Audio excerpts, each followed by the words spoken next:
we're coming back, so let's stop Yeah. talking about corn chips. What do you mean?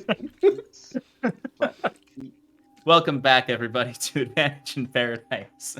Can't get anything right. We got everything. Alex has his slab of meat, his timber meal, as we're going to jump into tonight's session. All right. Last we left off, our heroes rested after helping the city of Vermelsia.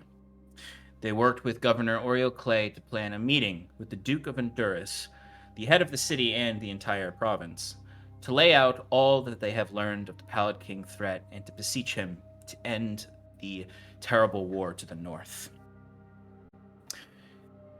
Scheduling this meeting required time and thus gave our heroes some respite.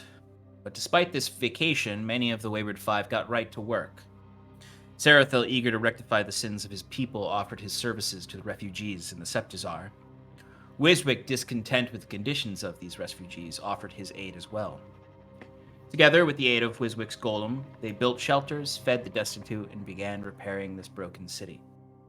With this help and the ending of the Pallid Murderer's threat, the city felt a little brighter during this long, dark winter. But before this happened, our heroes began studying the blade of their former companion Cal, these prongs of the black. Through magic, Wiswick was able to tap into the memories of the infant Scathefulum trapped within the blade. He saw its imprisonment at the hands of the Pallid King. He saw the creature's imprisonment in the blade by the Pallid King, to be utilized by one of his strangers in yellow. The ooze within the blade seemed to understand our heroes and could respond to questions. It showed no hostility to them and seemed unsure of its own desires. The blade's willingness to communicate inspired an idea in Chiron. Perhaps this blade could help Scarlet's predicament. Sarathil identified the parasite in Scarlet's neck to be a piece of the Cirrus herself, a failsafe meant to control or kill Scarlet. It is inactive right now, its connection to the Cirrus severed, but its power will return soon. Given the nature of the Cirrus, as she is also a Scathefulum, and this small piece of her being a weaker form of her, Chiron believes the prongs of the black could help Scarlet fight the Cirrus's control. Hesitantly, Scarlet accepted this plan after a rousing speech from Chiron. In grasping and accepting the prongs of the black, she began to infuse with it. She felt the parasite recede within her, as she also felt the fears and hopes of the nascent Scathefulum within the prongs of the black. She could feel all of its memories. She could feel memories of Cal, and ultimately she started to feel her strength return. In this victory, the Wayward Five embraced with a sense of progress. Later that night, Scarlet thanked Chiron and offered her aid to help the old elf rest for once. He kindly accepted. She saw, for what felt like the first time, the deep wrinkles and time that had worn on his face.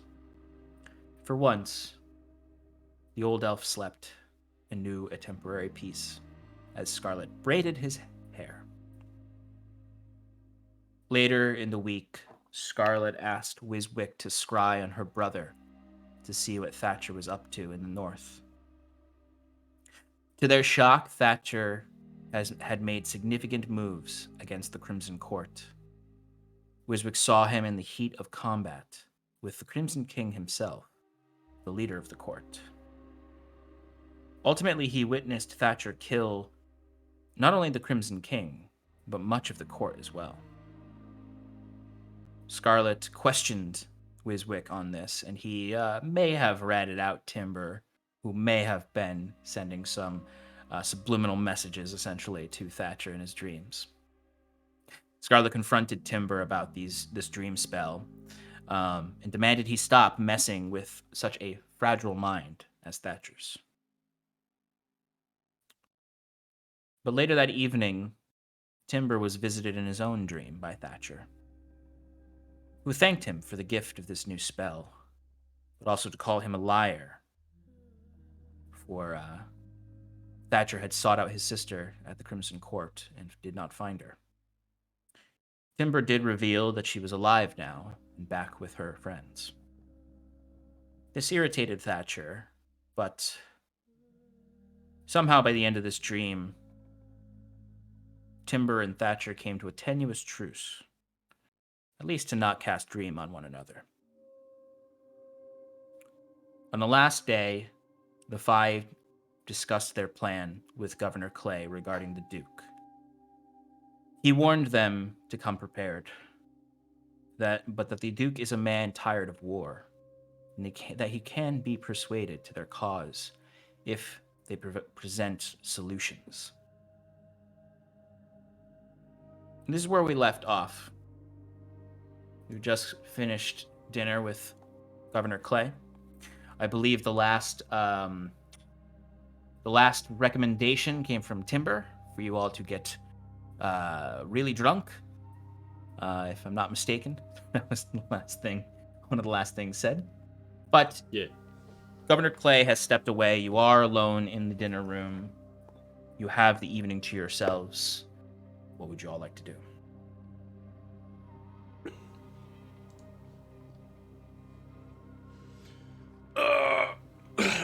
So, do you guys want to get a drink, or... Time is it right now? Is it like 8 o'clock? It's a little earlier than that. I'd say it's around 7:30. Okay. You're just finishing dinner, so... Like that as a no? Well, I wouldn't say no. I mean, we could get like maybe just like a nightcap to, you know, ease the nerves, help us get a little sleep before the big day tomorrow. I think it's a good plan. No, that talk with Oriel didn't go. He didn't. Did he seem to have confidence in us? No, he did not. That's why I want to go get a drink.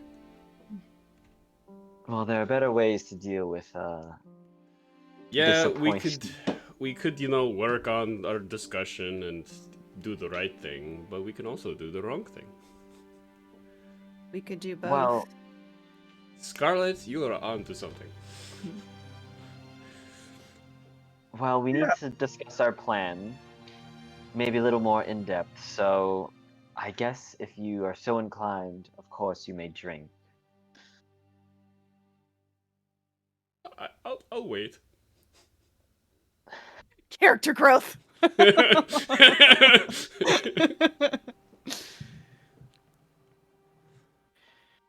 So, if that's the case, then Kieran, is there something you wanted to specifically, you know, elaborate on, or? Well, it's just, as Oriel said, we need a plan. And it's not always been our strongest suit coming up with a plan. Or I guess sticking to that plan.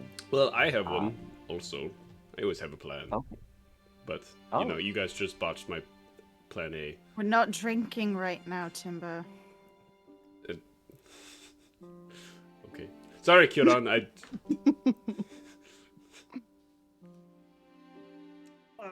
I think it's clear that we have a couple of goals that maybe we can, you know, rank in order of, you know, importance. Right. Getting. But also, when we rank these, we have to rank them in accordance to what the Duke will want to hear, too. Not what we need. The Duke is helping us, but only to help himself, too. Well, and I would think to help the people of his nation and right. Well, that's what I mean by help him. Ah, right. Yes. I mean, the biggest threat is obviously the Pallid King and the Harbinger. I would agree. We haven't been very successful in convincing people that that's a real threat in the past. I think our real problem is the fact that we keep solving problems before getting the, like, talking to whoever wants us to solve the problems. Like, we already helped his city, right? Like, shouldn't we have asked about the reward before we went to, go Remember, to the You and cultists? your rewards. Governor Clay did say that we would be rewarded by the Duke himself during this meeting. Part of that is, I believe, to congratulate us on the good work we've conducted. But also, But the other, more important part is to get him on our side concerning, the end of the world, the, union of all planes of existence, like the Wayward One tried back with the Morseer conflict. The big stuff. Well, I mean, we don't have to be so heavy-handed. Like, why don't we just try and keep it like what Timber said, like from his perspective, like if we want him to help us in like whatever major what's called issue that you're we're planning for, maybe we just need to start on like the lower end and tell him like immediate threats. Like maybe we can perhaps fib a little bit and say that there are more cultists like somewhere on the borders of his neighborhood that we want to help take care of. Wiswick, And bring us some, there is no point in lying at this point in our campaign against the Pallid King, if you will. We need to have all nations of our plane united as one if we have any hope of fighting off both the Pallid King and his armies of the rotting Feywild and the Harbingers in his constructs of Carcerin. With who else knows thrown in there, Scathulum, other extraplanar aberrations. You're coming off real scary, Kieran. I'm just That's trying to make it a the little bit point. more comprehensible for the guy. If I may, Wiswick, those in power tend to listen when the threat is bigger. If you simply say, oh, there's raiders, then sure, they'll send off their knights and whatnot, but... There's no point in beating around the bush. Thank you, Scarlet. Okay, I get it. We want to let him know the true problem, but maybe, we ask for a small initial investment and worry about, him sending his armies to our aid at a later date when he realizes how big of a problem this is. I don't think we're going to have multiple instances where we talk to him directly. If anything, we will talk to maybe some contact of his, which is something we should ask for when the time is right. That's good. I For like now, that. That's a nice, easy, simple step. right? But for now, we have to think of his threats, what he knows of, give him other things that are impacting his people, how we can go about winning the war, which he is tired of, and to Kieran's point, maybe we should unite other folks to aid General Kinsley's war efforts. Or, sorry, the Duke's war efforts against General Kinsley. Perhaps we could convince him that these cultists are working in order to escalate the war and emphasize... Stop. We're not going to lie to the Duke about some... That's not a lie! But we have no idea. There's literally no sense in this plan. I lean over to Sarathil and just say, this is how these usually go. Sarathil's cousin just like not even listening to the conversation now, just like kind of thinking in his own head. You have to let them get it out of their system and then we get to the good stuff.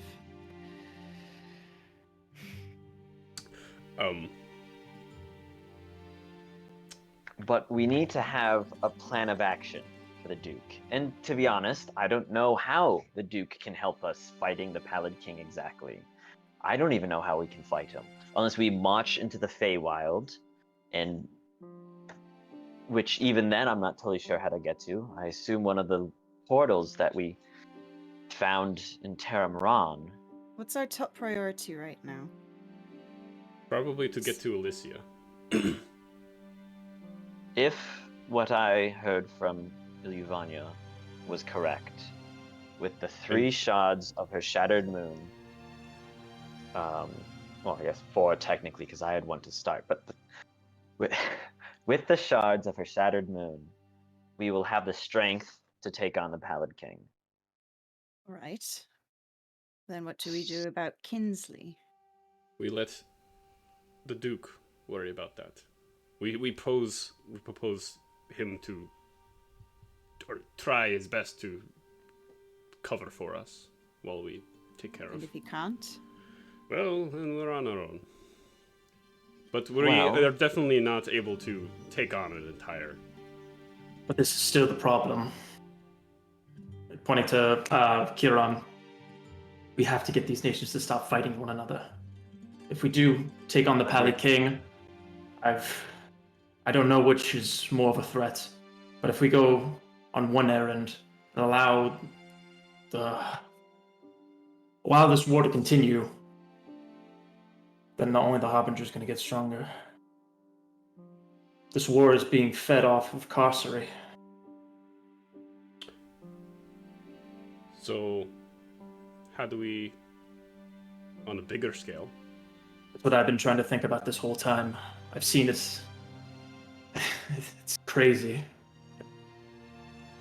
On the situation that I am here, being from out of this world, to convince them of the horrors I've seen. I'm trying to think of the right way to convince them that using these rifts is dangerous. Do you Convince think the that Duke. Yes. could I possibly, just not saying we should do this, but as a card in our back pocket, perhaps I can use my teleportation magic to get some, troops or informants into Oranshire for him? I'm sure the Duke already has informants. When I asked Governor Clay if he's got spies, he said all over. Okay, I was spitballing. I think I think that's good thinking, Wiswick, but right now we're thinking a little more grand, but not too grand. We're still trying to make sure that we have the Duke on our side and have actionable things for him specifically. We have our own issues that we need to deal with. Right. Kiran is right. The hardest thing right now is to convince the governor, or the Duke, that we mean the best for his kingdom. And I think he will believe us, given Oriel's backing on us, the services we've already committed in Vermelsia. But it takes more than just one side to agree in an armistice. And that So, brings us my back to Kim. thinking, yes, from what I've heard from you all, he is dead set on vengeance or whatever. I think he's just kind of a dick. That too. Well, He won't stop. Well, I don't know much more about the powers and the threats of the Pallid King, but when I spoke with Iluvanya, she knew she knew she knew that there was something planned, that you would be the one to save this realm. So I'll follow you wherever you go for now. If you think we need to go to Alicia, thank you, jeez. Go to Alicia first, so we can take on the Pallid King. So I how can agree. they across the continent. well, have I to- can help with that. Wiswick can. But I do ask if in the meantime we try to do something to convince the Duke and I guess Kingsley too. I don't know how we would do that for there to be an armistice while we go on this mission. There's no convincing Kinsley. He's more of a problem that needs to be taken care of. Josh, you're right. Professor Emery, I'm sorry. Kingsley is on which side? Kinsley is essentially the person who is pulling the strings in the Quintarchy, which is the rest of the human kingdom. All of the northern sections of the human kingdom. Kinsley is... Oh, so he is working for, or he's allied with the Gwyn Empire. No, Quintarchy, that's... No. Oh, wait, no. Quintarchy is who they're at war with. Oh, okay. Gotcha. And Untduras separated from the Quintarchy. Right. And the really Duke, more of a quadarchy now. Gotcha. And the Duke is part of the Gwyn. Yes, Right. the Duke is the Duke is the de facto king of Untduras, Yeah. which was the fifth kingdom of the Quintarchy that seceded to join the Gwyn Empire Gotcha. against the rest of the Quintarchy. Thank you. There's a lot of geopolitics that happened before you came on. Yeah, I know. That's why I know Sarathil. I did some reading, but Michael didn't. All good. So, for getting to Elysia, we can't just march in there, can we? Well, yeah, about that. A while back, I kind of got in touch with an old friend of the dwarves that I knew from a long time ago, and he kind of showed me. It's kind of like where I made this, and I show the birthday present I had for Scarlet, the lava snake glove thing, and The bracelet. yeah, I know. I made the name for it, and I still Yeah. don't know what it's called. I have that back. Sure, but I mean, don't you already got a bunch of things for your arms? But you made I that don't- for me. Okay, that's fair enough. It is your present, and I hand it back to her. Yay! Chain bracelet of the depths. And I say, well, I kind of made some friends with the dwarves there. You know, we're pretty cool. I don't know if they're the same vibe of people, like, that are around here, but perhaps he can bring some, like, envoys or something, and perhaps, you know, get buddy with the dwarves. That could be a good selling point. And that's also a very easy way for us to, you know, start our adventure into Elysia by going there and taking perhaps an Underdark route. That's right.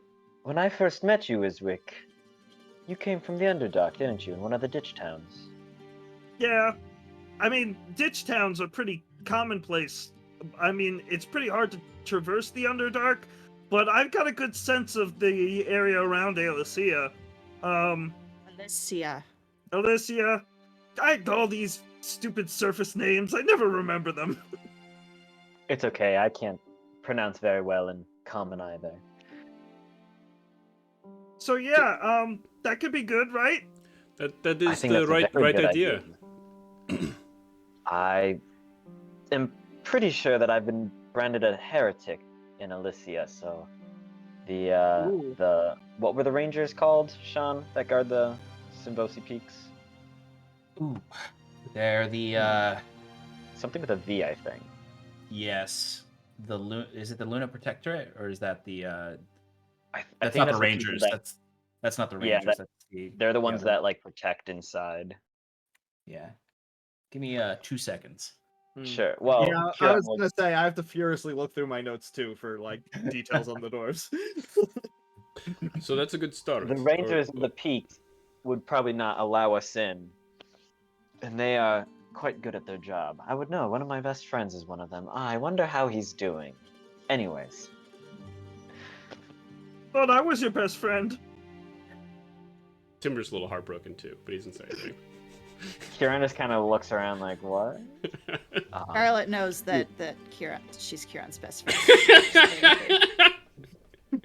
Little do any of them. Well, Kieran's only best friend is Iluvanya. Iluvanya. And then Sarathil gets really sad because he lost all of his best friends. Oh no! They are still here. They're in Kieran's bag.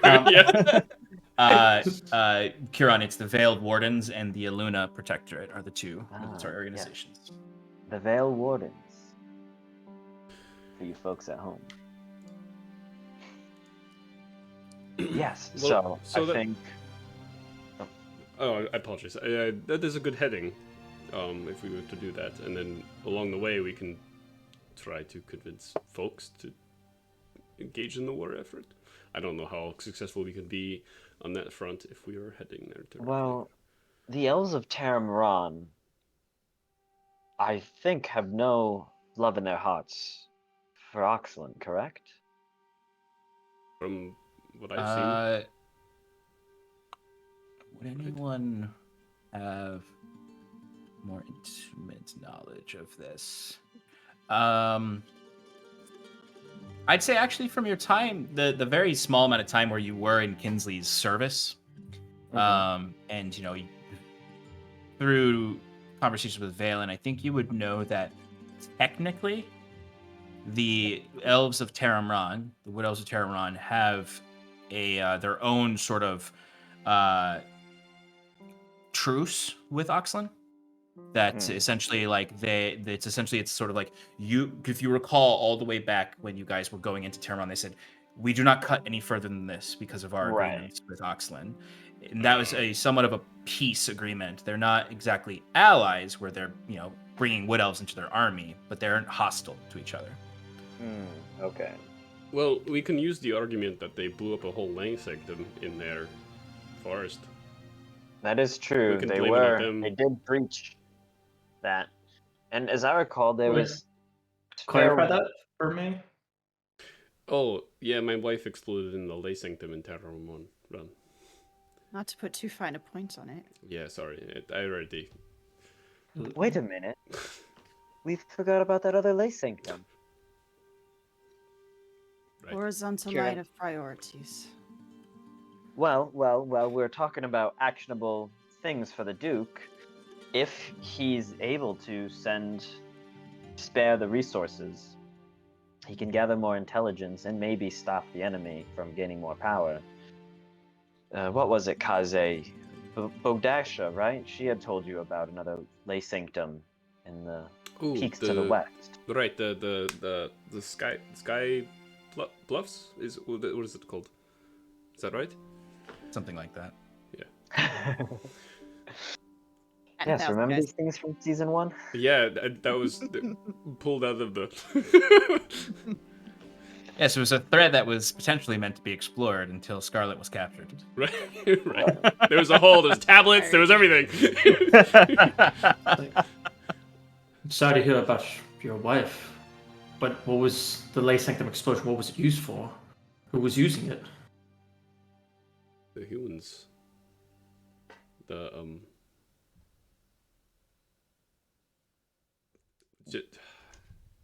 General Kinsley was wasn't he working with? Sorry, the details are foggy to me. Killian Fox. He was working with Killian Fox, a member of the Yes. Kira 3 Academy, Yep. to further lay sanctum knowledge. They were tapping into the plane of space and time. Ether. I have it written down somewhere. The Aether. Eighth, right? Yeah. No? Yeah. Yep. Okay. And they actually had a harvester from Carcery. We killed it. It was a good fight. Wait, Scarlet's brother was also involved in all of that. Carcery? They were tapping into the ether, but And all of what? Thatcher was involved in that as well. Yes. The Highland Right. Syndicate. Yes. Yes. Sorry. Oh, good. I wrote down that the subject that they had, the Geist, was called Einhart Subject 0, because I thought that sounded cool. That's true. It was very cool. You also would recall that the breach in the sanctum did not summon the harvester. Right, they brought it there. They summoned the harvester. Because Oh, Timber's okay. wife was tricked from the book that she was using, tricked her into opening a passage to Carcery. Okay. Just hearing all that, Sarathil's just gonna kind of look a little more melancholy, shake his head. It's like, I thought it'd be just the Gwyn Empire that was using rifts. Now it's a whole nother matter of how can we convince the Duke to stop using the magic of their own rifts when Kingsley has use of theirs. Well, the rifts are only here because of the Wayward One's war, correct? If we can help them see the inherent chaotic nature of them, maybe we can convince the Duke to allocate some resources to closing those rifts. I think I'd done it a few times. It was just a simple dispel magic spell. Sometimes it took a little more than others, and sometimes I really just couldn't roll high enough. But Yeah, but just what you just told me, it's their enemies are using rifts as well. It's going to be hard to tell them to close their own rifts as engines of war when the enemy's using theirs.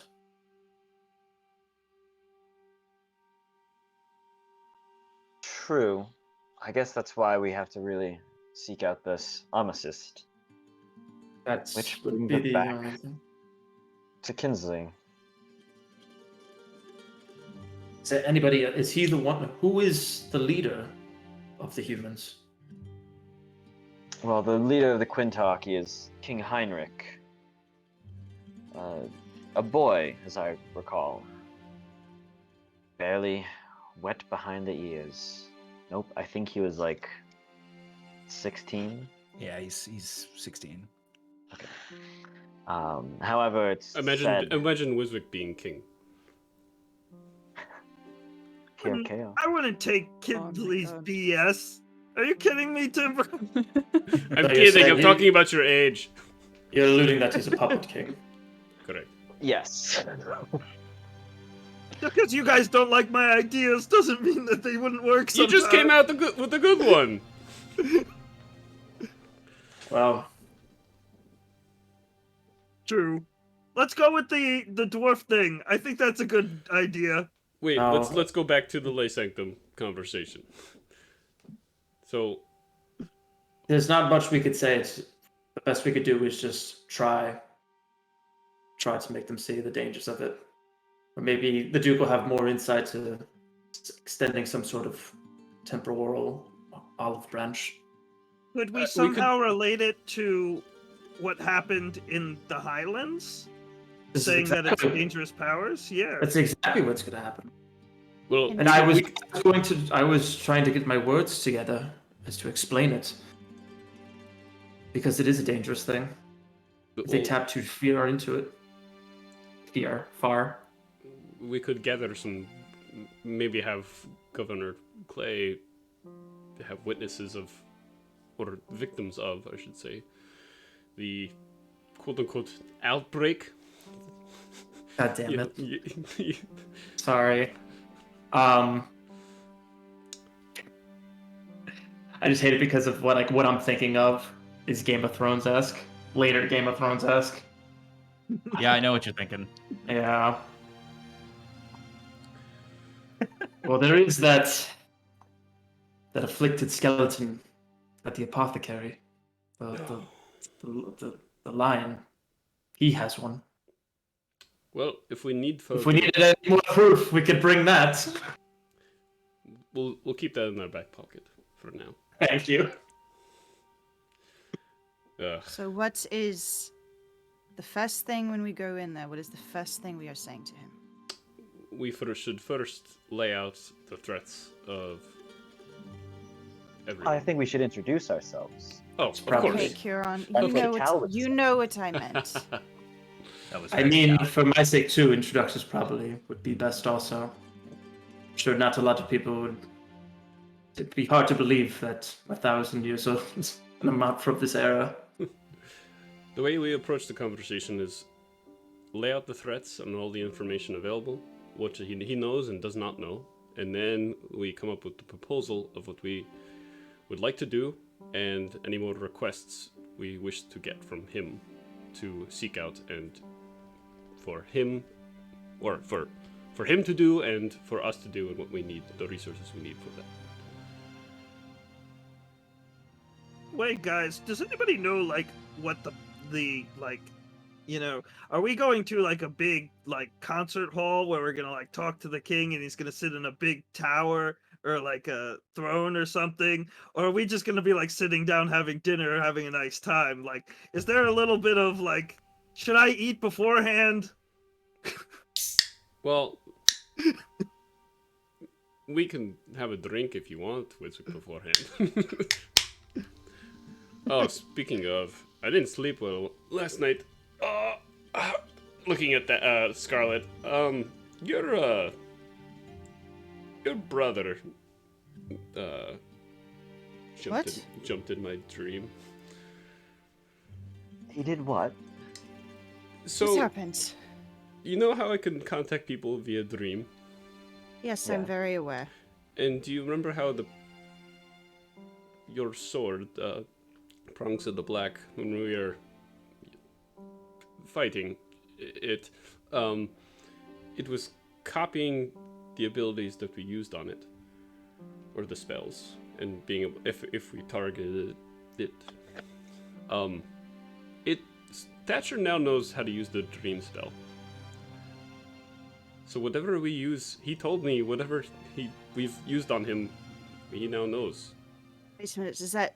That So also does that probably mean- means that since you guys spied on him, he can probably spy on us.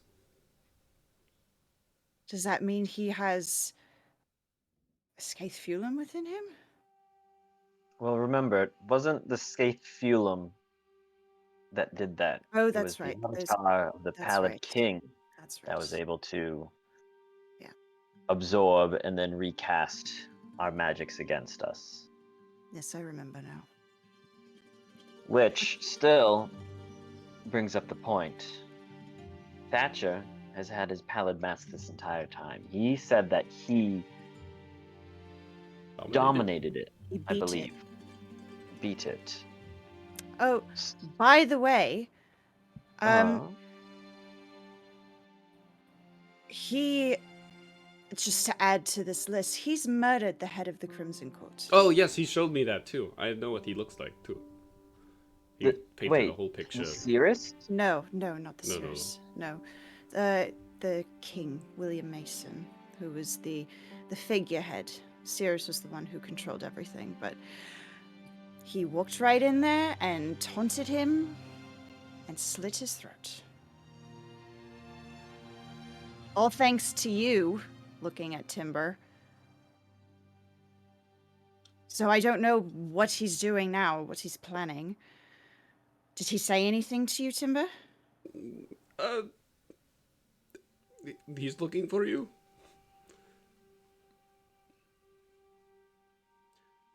We just kind of talked it out. No.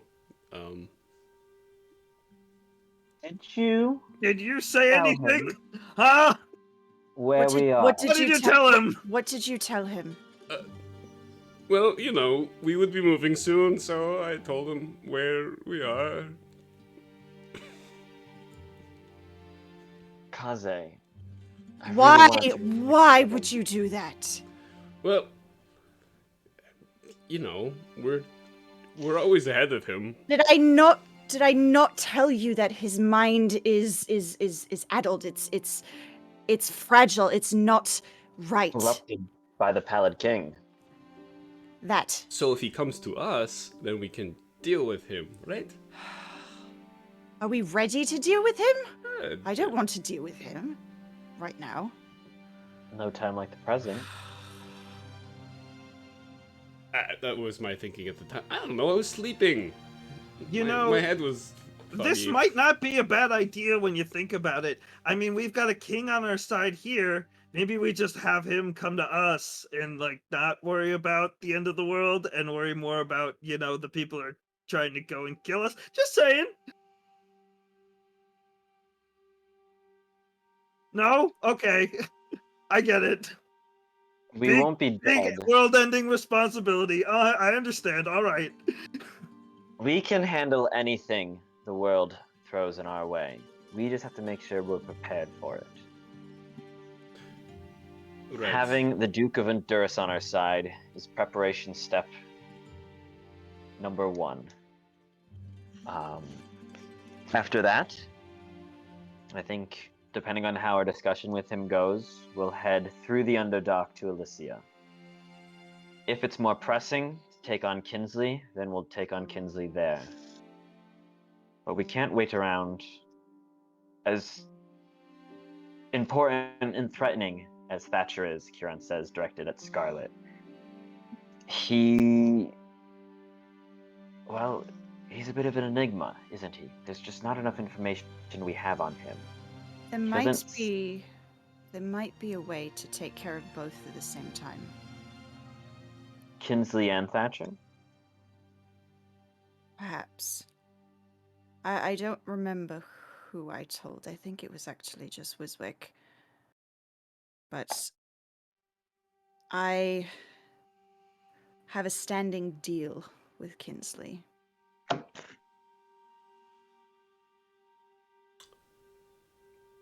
Have you been... What was the nature Have of I this been deal? what? Healing? Are you selling? What are you selling? After the whole debacle with Cal, and we all went our separate ways for a little while, I laid low. I stayed with Senric just to try and throw him off the trail, and it seemed to work. We didn't hear from him or see him for a very long time. But then he caught up with me and spent some time in the basement of his manor, his estate. And the only way that he would let me go is if I promised him I would take out the Crimson Court. Does that include the Sears? Or did Thatcher do your duty? He didn't specify, but I'd still like to finish the job. Less gay fume in the world is better for everyone, in my opinion. So, Kieran says, You looking hear across a the black. little rattling in the scabbard. Oh no, not you, little one. Not yet. at least. oh. So I wonder if we draw them all together and just deal with them at once. If that would be more efficient. Like tell them there's a secret meeting at the lay sanctum and then blow it up? That's a good idea. Ooh. Maybe not great for the world, but pretty badass idea there, Timber. I just give back what they did to me.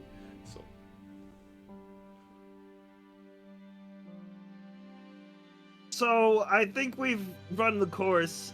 Generally, we have a lot of things to give and not much to ask for. Maybe he'll have some ideas. Maybe he's just like us. Like he's got a list of things that he wants to give us, and we just got to say the right words to make him offer them.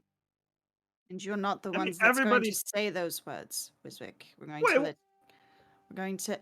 Impressions are important. I have such a cheery face. Look at this. Look at these dimples. That's not what I'm talking about. So stand there and look cute.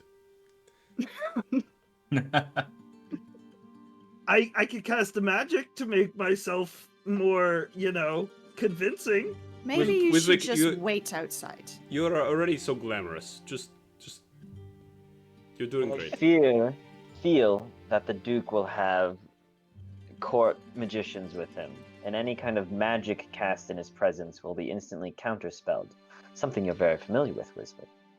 Yeah, but it wouldn't really be a bad thing if I wasn't targeting him, right? It's just to help us out. I think it's just a good idea not to do it. We're trying to get him on our side. Also, little backtrack here. Since Thatcher now has the scrying spell, we should be a little careful of what we say to each other without maybe some. Do you guys have I remember a long time ago, Reina, she used to go in her private sanctum in the basement, and whenever I used my little walkie-talkie watch to talk to her, I couldn't do it.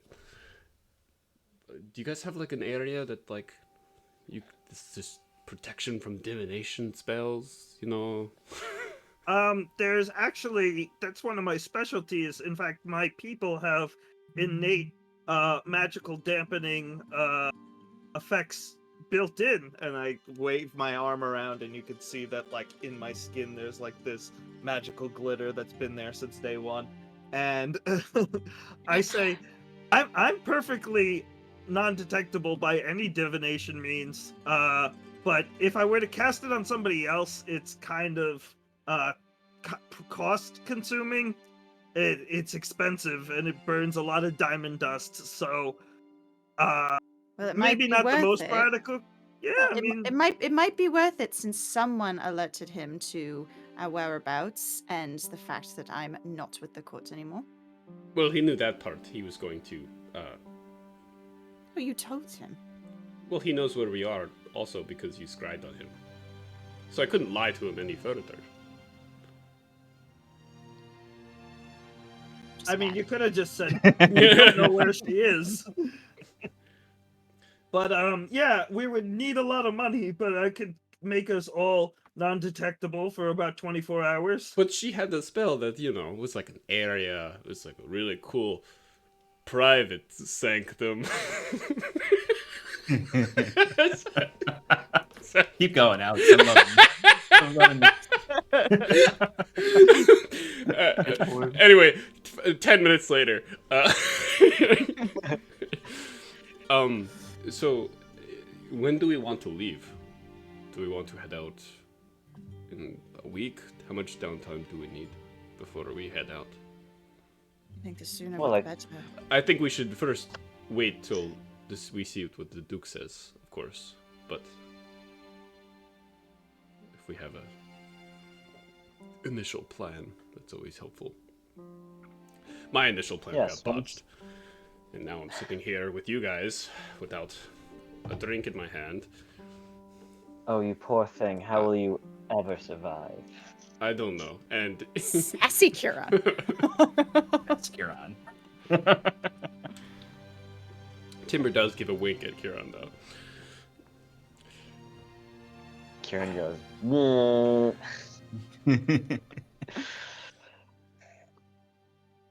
So, is there anything else you'd all like to discuss this evening? I think that's pretty good. What do you think? I think we have a lot to think about. I honestly don't know what the plan is right now. Just to ask him for. Well, Lay we're out the going info. to go and Sorry. lay out the info. And then we're going to ask him. I think we should see if he can look into that lay sanctum that we didn't have time to investigate. Speaking about rifts, maybe he could look into, like a cleanup of the hinterlands. It seemed like the Unduran people aren't totally familiar with what actually caused the, radiation, magical radiation that afflicts the area. Maybe So if someone with Sarathil more can. information. I will explain exactly what happened, the history behind it, the devastation. But the main thing is trying to see if they can get an armistice.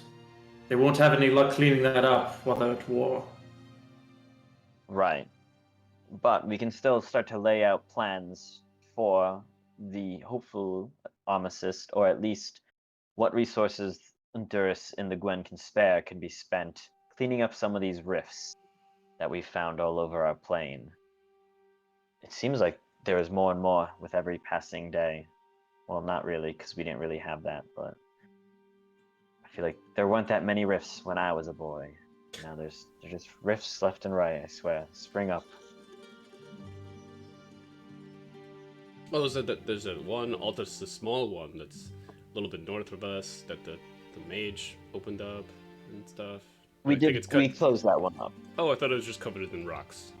At first, but then you got it closed. Oh, okay. Yes, we worked with someone in that town to help us.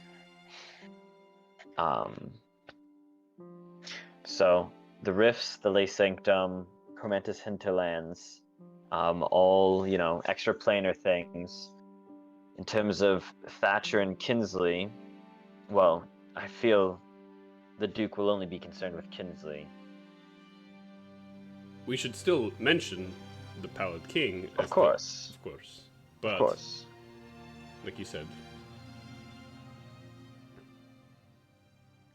But I'm speaking of the actionable plans to give to the Duke. Correct. And then, of course, any resources he can spare towards us. Maybe Yes. spies or informants. Yes. I think it's definitely most wise if you do the talking, Kira, mostly. And any assistance you need for describing how dangerous the rifts are, I could chime in. Well, we are the Wayward Five, not Kieran and company. I don't wish to monologue for too long on the podium, as I have wanted to do sometimes. It's just, when the words start flowing, it's hard to make them stop, and I swear, the sound of my... Anyways. Get the holy. I only meant that in that you seem the most eloquent out of the rest of us here, looking towards Wiswick. Hey, I'll if Kieran wants to take the lead, be my guest. But if you need me to chime in when it seems right, I'm more than capable of holding my tongue and not sounding goofy all the time. Don't give me that look, Scarlet. Forgive me. You just mentioned several times that you were looking to lie to the Duke. I was just putting the cards on the table. I thought this was a safe space.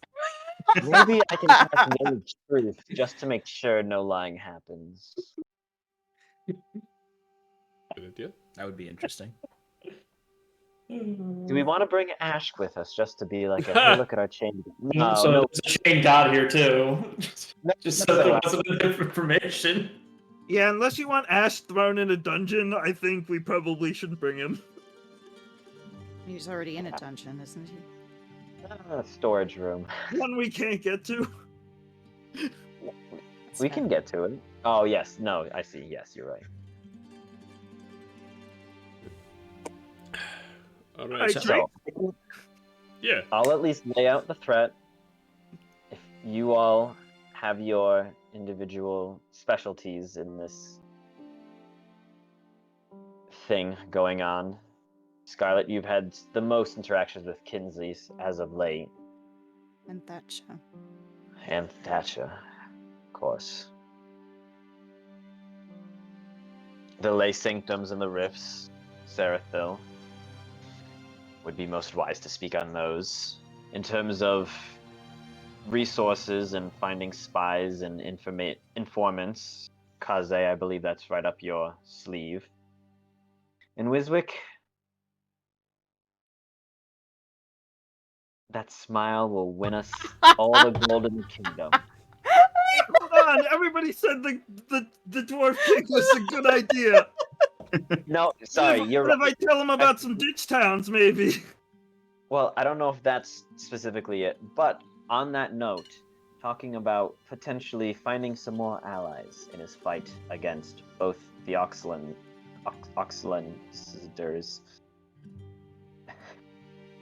and then the Pallid King and the Harbinger after that.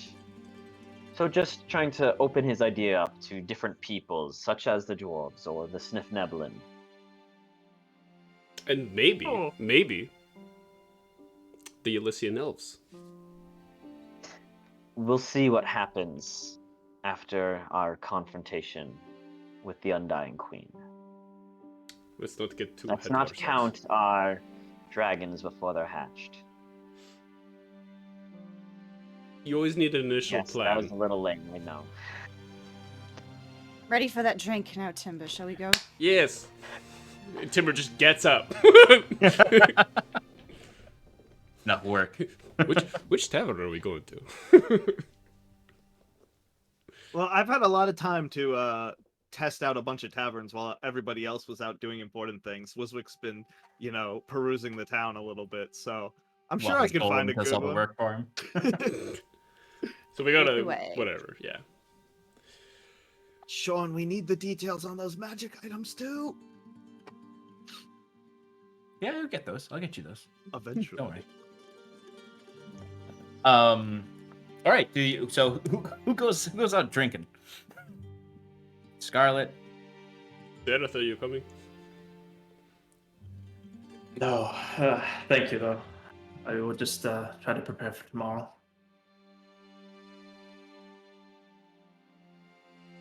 Another old man. We'll leave the old men at home. We'll watch the house. You can just have a good time. We don't You stay better a be while. asleep by the time when we get back. Kieran. I never sleep, That's a lie, you slept last night, so. and it was wonderful. Thank you again. Would you like to go to a ritzy bar or a cheap bar? We're not fancy. Yeah, cheap bar. Cheap bar. Okay, cheap bar. All right. We don't need to. This is not. Wiswick secretly wants to go to the fancy Oh, bar. I'm but he just knows gonna who he's tell you. going I'm with. just gonna tell you all what bar you go to. We're not gonna play the whole thing the rest of the session. Yeah. Yeah. I mean, you can go to. You can go back to the bar you just quarantined. That one's not that fancy. Or Somewhere different. or over by. 'Cause there is a small lake adjacent to the city. There is a bar that's by the water that's fairly cheap. It's sort of like underneath a bunch of like scaffolding, like makeshift homes that are sort of all over each other. It's called the Sour Pigeon. Oh, I thought you were gonna say Oh, God. the dachshund, and then there was like a little dog on it. That would have been great, but no, instead it's just a pigeon. I just write that one down in your notes. Yes, thank you. That's a brilliant idea, Alex. Now you guys go to the Sour Pigeon Tavern. It is a rowdy place where, due to the sort of safer streets at night now, ever since you arrived, folks have been more inclined to the drink in this long, cold winter. But also the guards have to be on the ready for any fights that happen, but also to make sure people don't pass out in the 7 feet of snow that's sitting all around. But the Sour Pigeon is run by a sprightly little kobold who is has golden scales, and he calls himself Boomer. He has a Lives in a large penchant. place. He has a Okay. penchant for fireworks, and Oh no. generally, this is you through the night of drinking with him. You learn this is his 5th bar that he's owned, and he has burned the last 4 down on accident. Local officials have been trying to get him shut down for quite a while, because he is a bar that is attached to a shanty town, and he has a penchant for fireworks. So, you have a lovely night with. You had a lovely night with Boomer. My name is Boomer, and he will you like things that go boom. Come out into the courtyard. Come out into the courtyard, and you set off some fireworks for Boomer. Sweet. Does he have hunter bombs or Jaeger bombs as they call them? Yeah, sure. There is a particular kind of shot served in Boomer's Sour Pigeon Tavern. How old is Boomer? If you ask Boomer, he'll tell you that he is 2 years old. Okay. He is he's a 2-year-old kobold, golden scaled kobold. Who Likes fireworks. He likes fireworks. In the 2 years of his lifetime, he has burned down 4 bars. And Also made enough money to own 4 bars. Yeah, Yeah, right? What? exactly. It's mystery. Maybe in the future you'll get a chance to RP with him, but we have pressing things. I don't know. I kind of like this guy already. Maybe you'll be able to find out more about Boomer. Maybe he knows Miles. But no, you'll have to return to the Sour Pigeon another time. And you successfully do not burn anything down. Sweet. But how raucous are you getting this evening? Tame. Yeah, pretty tame. Tame evening. Okay. You let Boomer be the rowdy for you. Okay, so in that case, then I imagine you all kind of meander back in the late hours of the evening. I imagine Kiran is meditating in his sanctuary, and Sarathil is, I imagine, in the library.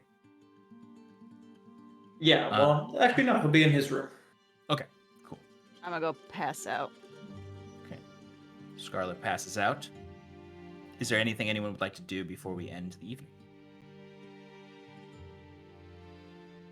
Okay.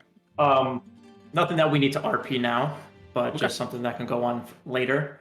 Is that something that Sarathil does when he doesn't know what to do?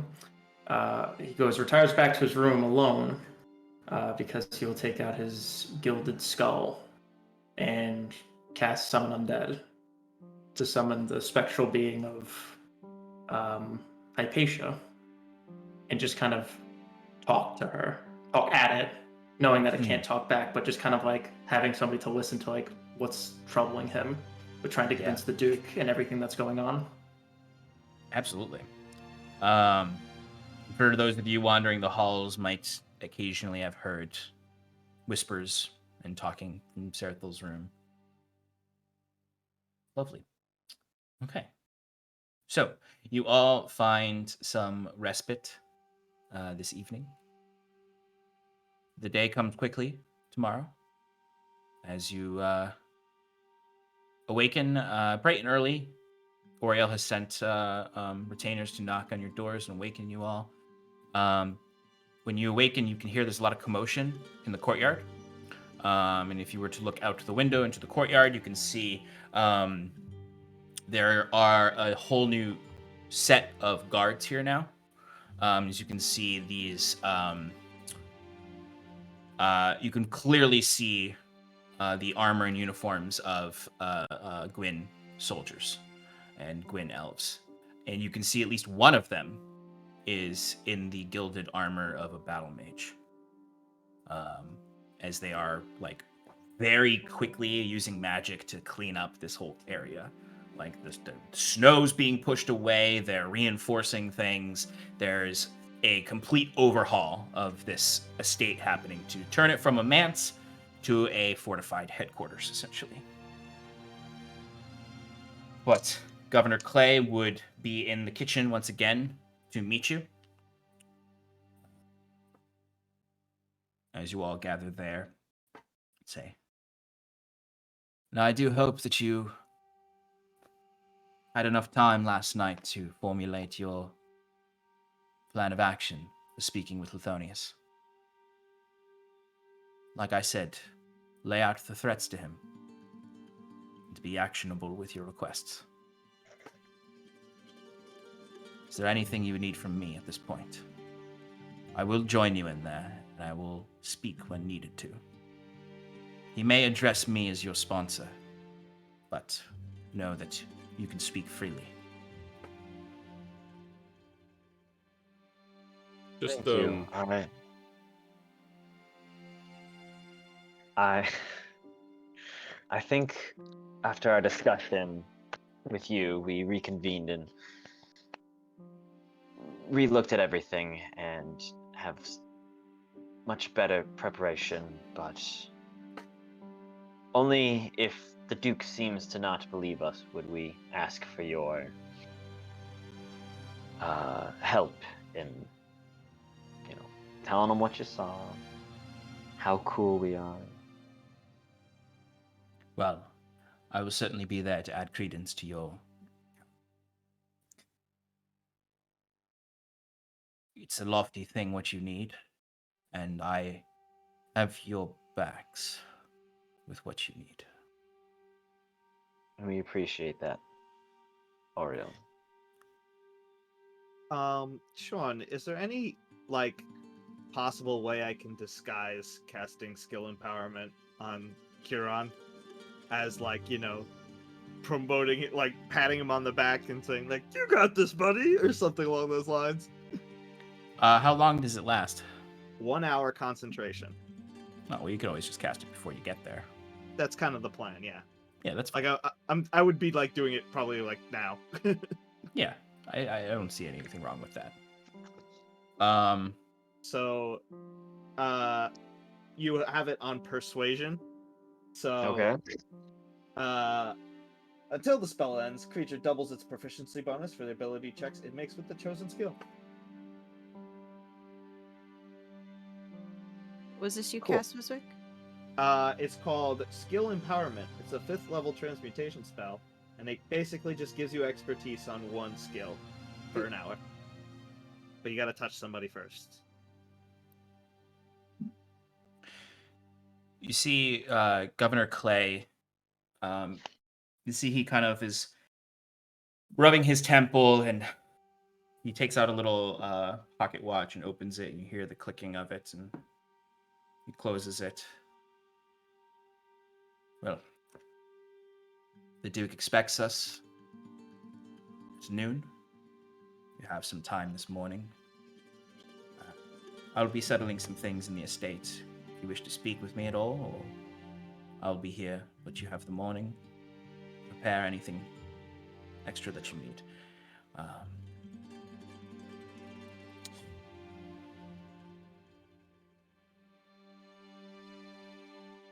We will leave in just under an hour. So prepare yourselves. And he doesn't leave. He just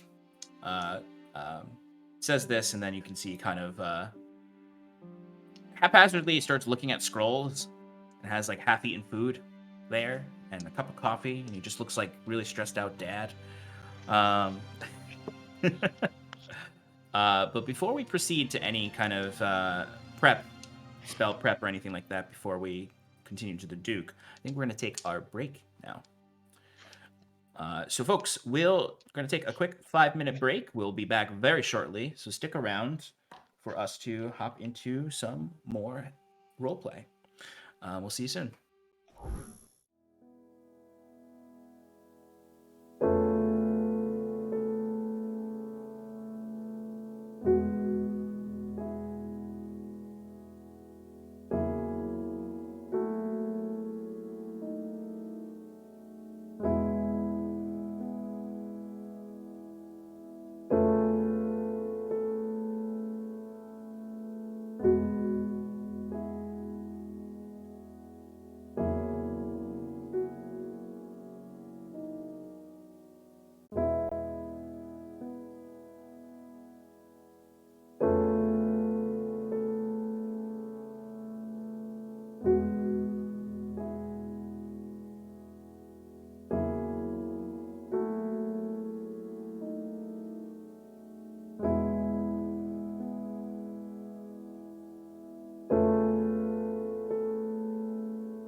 I like Alex's meat. Yeah, stop talking about my meat. You were alive.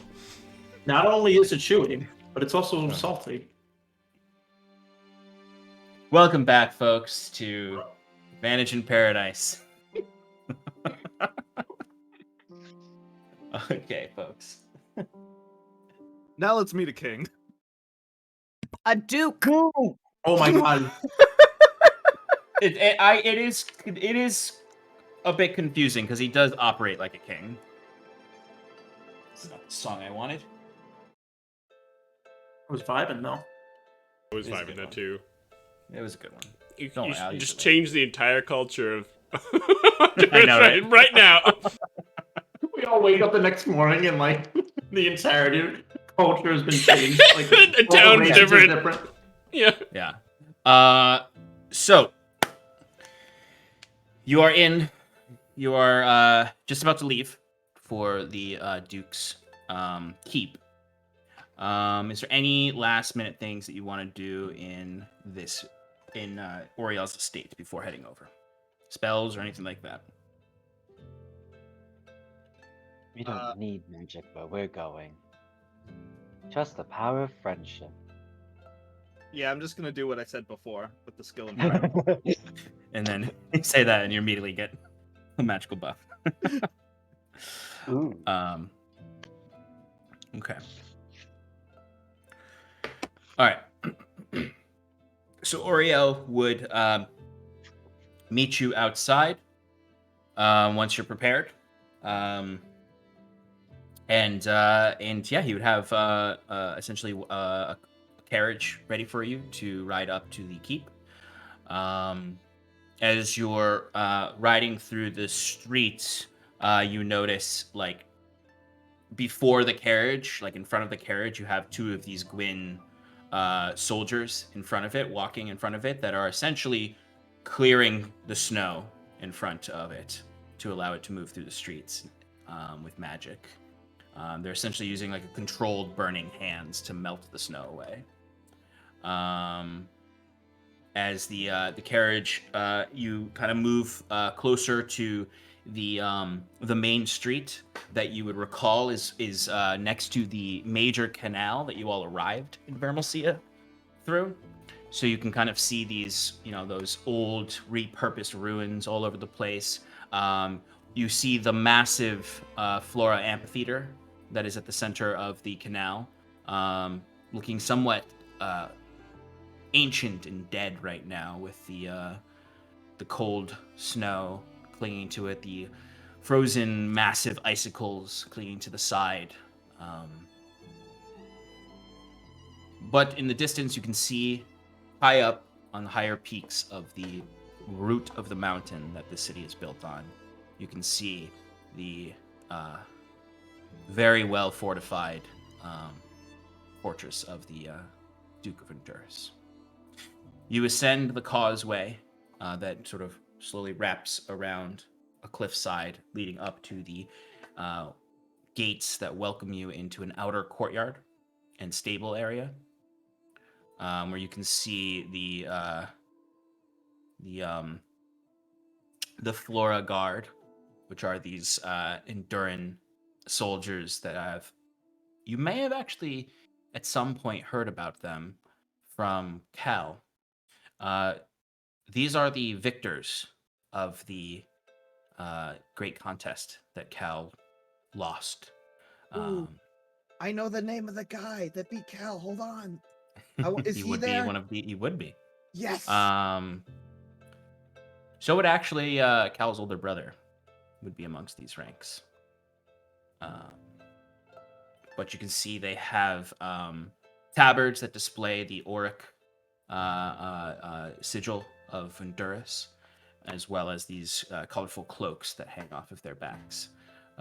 They greet you and accept you here and begin leading you through to the major keep with Governor Clay.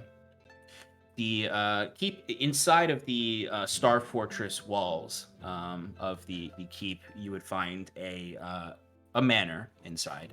A bit more contemporary in structure than some of the ones you've seen. A lot like the The brownstones you saw that Brahm lived in, except in a singular manner. Large, tall windows letting in lots of light into vast chambers inside with paintings and decorated mantles and fireplaces. It has that sort of Buckingham Palace look to it. As you ascend the front steps that are kind of a rounded steeple that leads up to a very tall double wood door that creaks open as the wind rushes in and snow flutters into the dark halls. It's very empty, much like the rest of Vermalcia. As empty as you'd expect the hollowed halls of a childless lord. As Oriel leads you through this main antechamber that is sort of very illustrious red and gold carpets that lead up to the down this long hall with marble pillars on either side, with the red and green banners of Untduras hanging tall, as if to take up space that they don't know what else to put there. But this leads back into a throne room area where the Flora Guard would halt on either side of it and just give 3 raps on the door as Oriel would turn back to you all and say, well, this is it. This is your first of hopefully many meetings with the lords and ladies of these lands to state your case. Any last things? Many meetings? Go. Wish us Well, luck. Well, I'll be there with you. Don't worry. And you would hear the doors unlocking from behind him and opening slowly. In the next chamber, you would find a very marbled room, scintillating, well-polished floors, and marbled statues of the forefathers and rulers of Untduras, with faded, you see faded paint on these marble statues that has not been kept up over the years, cracking and peeling away from the marble underneath, with these similar banners all around, and the same tall windows, letting in that dim winter light that from outside through the iron and glass. A very light snowstorm is flurrying outside, especially this high up in the city, closer to the colder parts of the mountain.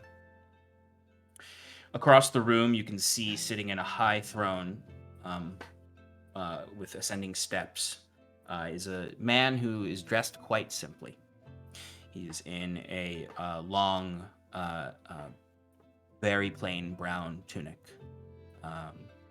with simple leather pants and what look like pretty warm slippers. No ostentatious cloak or crown or jewels really on him, other than a necklace with the pointed star of the Everflame on it, gold. He has dark olive skin. He has eyes that are kind of like naturally sunken a bit, so they have that sort of natural crow's feet around them, or crow's nest around them, a darker look. He's probably in his 70s, late 70s. Curly hair that is a very, very dark salt and pepper, with a much more white beard that is not particularly long. It's just sort of maybe Stefan's length. It's Stefan. Whoa. And then these really,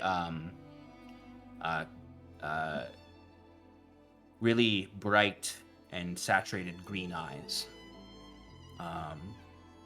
And he just sort of sits back, and he looks a little menacing when you walk in.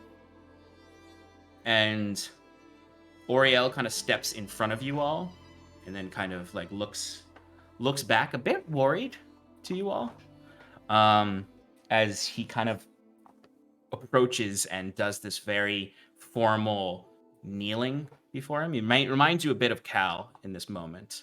Where Oriel, when you first met him, reminded you of this sort of strange, bizarro Kinsley. He's now, like, even though he's older than you first met him, because of the aging that happened to him, he's very young seeming in this moment, and almost just as inexperienced as you all feel.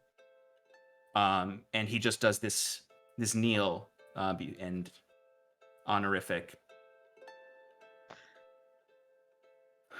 Lord Duke Swain Lithonius, I bring before you the Wayward Five, saviors of your city and bidders of dark tides, here to warn you of threats to come greater than our war.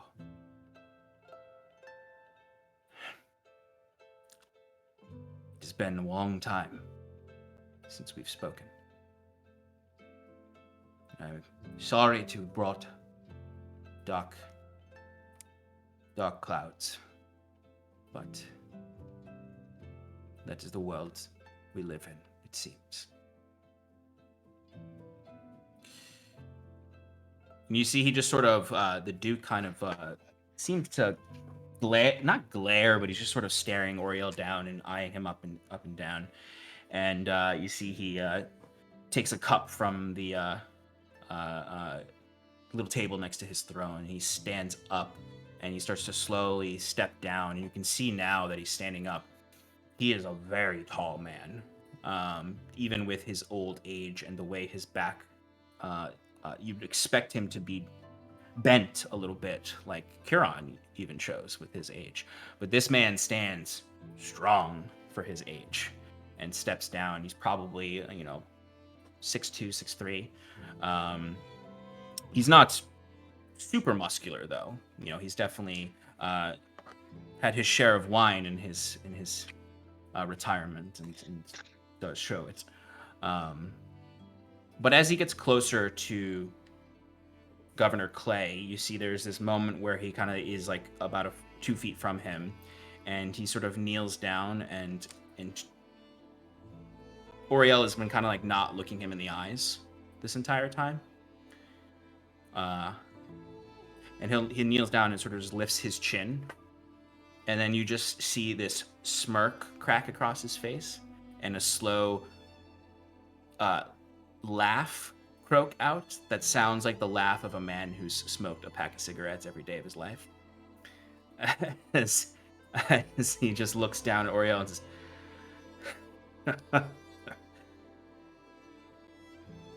"There's no need for any formalities here, Clay.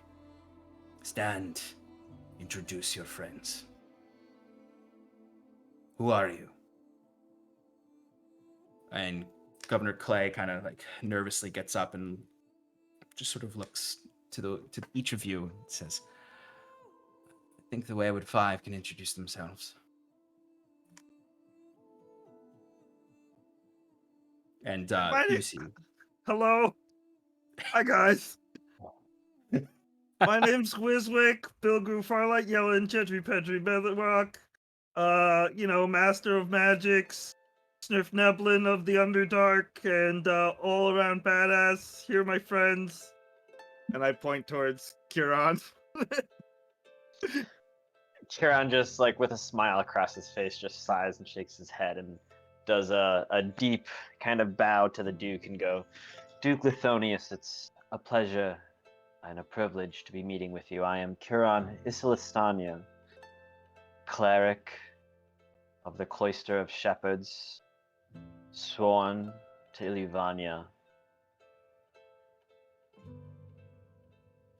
And then he just like kind of like is awkward and he steps back and he's like, "Whoever goes next." Hello, my name is Timber from Cabell, just resident from there. And Timber gives a deep bow. Says, we are grateful for your presence, Your Highness. No need for any kind of formalities here. Who do you think I am? Kinsley? No. Forget those formalities. No bowing, no kneeling. We've got Mr.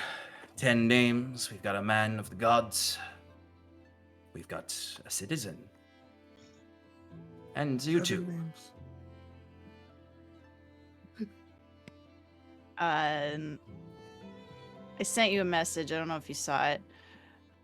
But that's gonna determine how I answer here. So Sarathil, you go.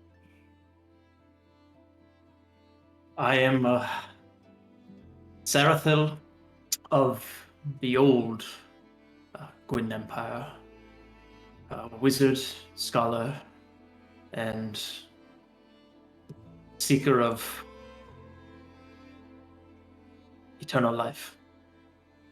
Eternal life. Lofty goals. You certainly look a man of age. Say of the old Gwyn Empire. I might not fully understand what you mean. It's hard to believe if not of this era. Sean, what would the correct year spoken be? The current BC? year? No, not the current year. Oh, it's it would, if you're thinking of like a BC, it's RA for renewed yeah. Aradun. You're actually technically from the same era. You're just from the beginning. I guess It's like if someone from the different age, the Roman Empire was talking to someone from the British Empire.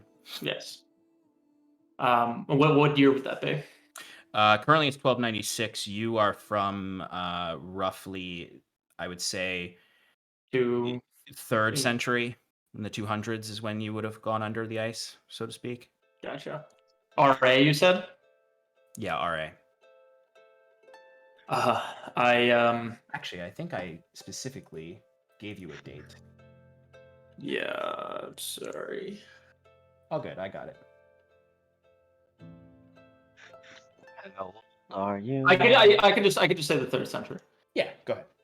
I was born and raised in the Gwyn Empire of the 3rd century RA. My adventures brought me in commune with the goddess Eliavania, and I have been asleep for quite almost 1,000 years now.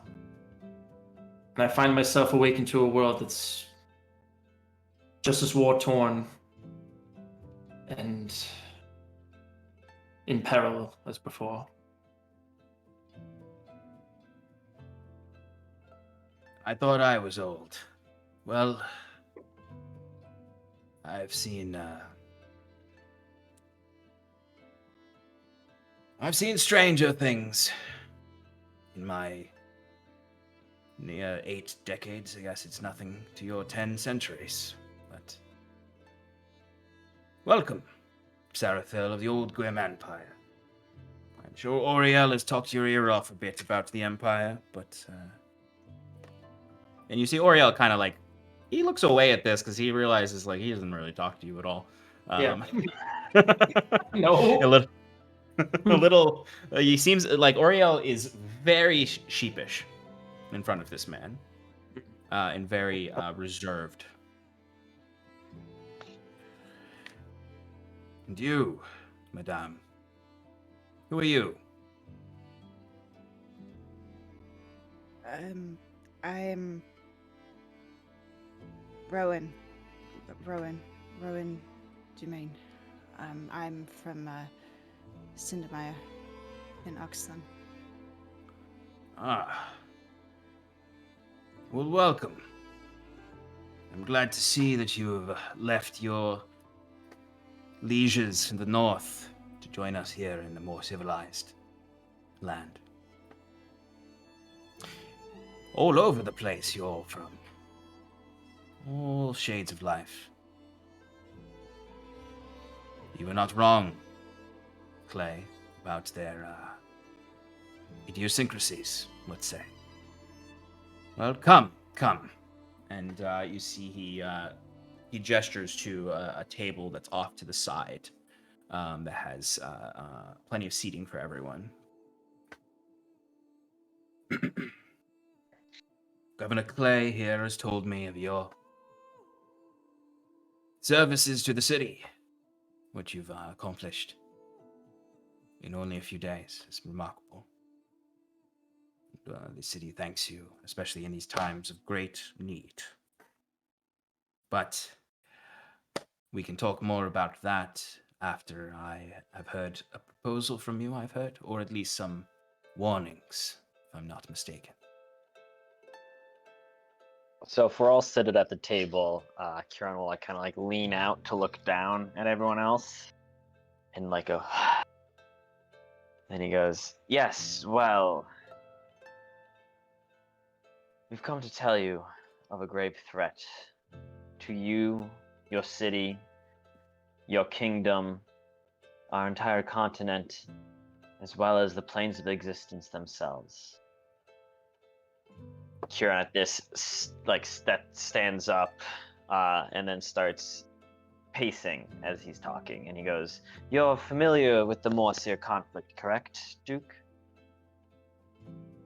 I am a learned man, yes. It was the Wayward One, Hadric's war against the other gods, trying to level the playing field of sorts.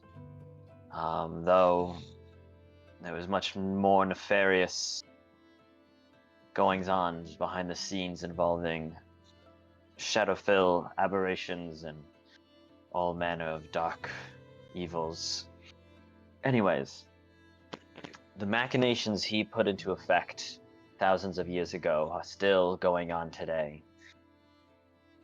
There are two main threats that face our existence. The Pallid King, the old familiar of Hadric, buried beneath the Ash Keeper's tree in the Feywild, gaining strength, feeding on the magics of that plane. We already see it now, infecting our world. When we were in Tresix, the Archdruid of Maginset was afflicted.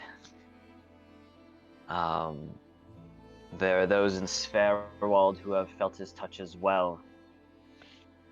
And then even in your own city you saw it.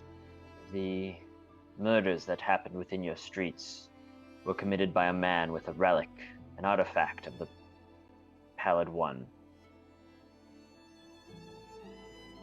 So he is a very real and dangerous threat, pushing against the seams of our realm, eager to come in and consume. And on the other hand, the Harbinger of Hadric, ruler of Carcery now in his absence, ready to finish what the Wayward One started. We've only seen him its movements slightly. But Carcery is a dangerous place, and its magics too leak in through, I don't know if it's unfortunate, through the works of Kinsley as well. In their lay sanctum technology they've been researching to the north. We have been tasked by my dead goddess Iluvania. Well, I guess I was tasked, and these four have chosen to help me with that quest. And finding a way to bring her back and fight against the Pallid One and the Harbinger to end their threat to our realm.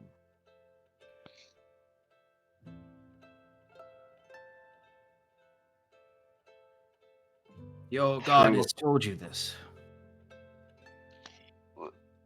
Through visions and prophecies. Hints. Yes. hints. I've always said that the gods are rich in hints. I'll admit. Sarathil will kind of stand up. Like, if she has not spoken to him directly, I have communed with her myself. Rare. Kieran lets out an audible noise when he says that. He goes, Rare to have heard the voice of the gods. But she is the reason that I am here today. The reason I slept for so long.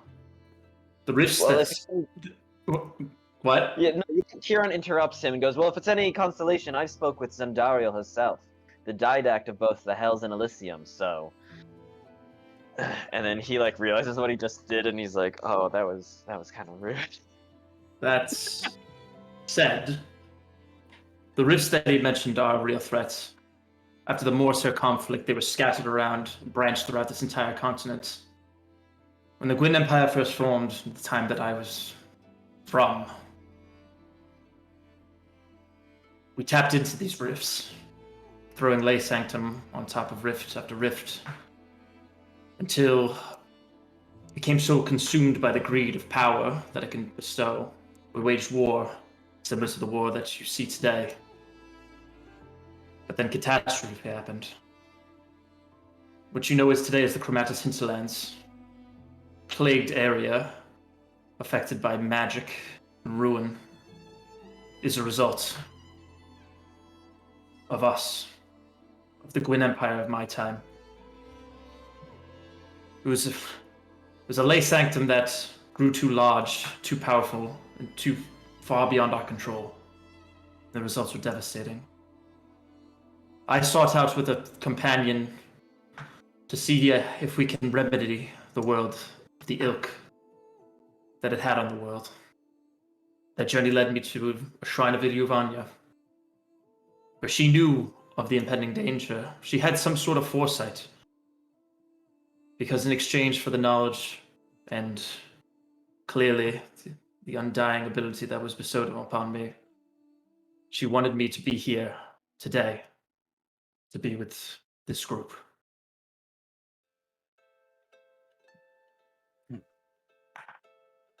Well, I must admit I am pleased to hear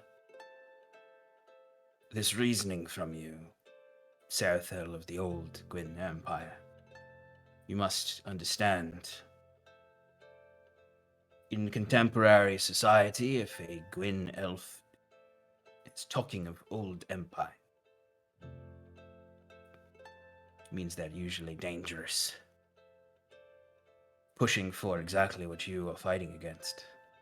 Pushing exactly for what we have been, and he'll look at Oriel, fighting for, supposedly.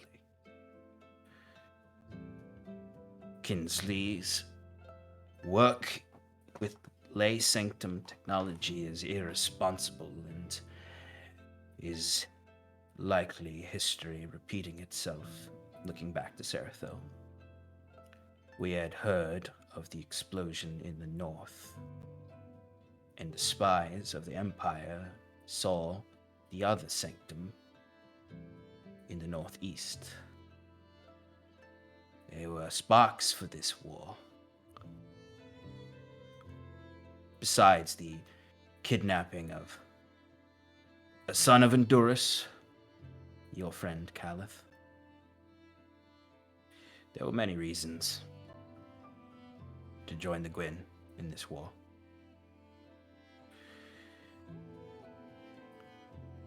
And it sounds like there are many reasons we should be prepared for future threats, too. This pallid king, no text I've read in my youth or old age has writ of such a deity, and truthfully, Aethelwulf and I used to joke that the time of the gods was over. It's the time for mortals to rule these lands. It was the end of that history. He died believing that. Thankfully not. Well.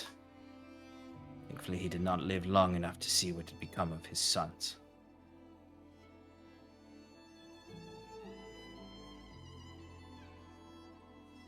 Well, your friend may be right, and as well as yourself, in the end of the gods. They will always have their hold on our world, as they are extraplanar beings, but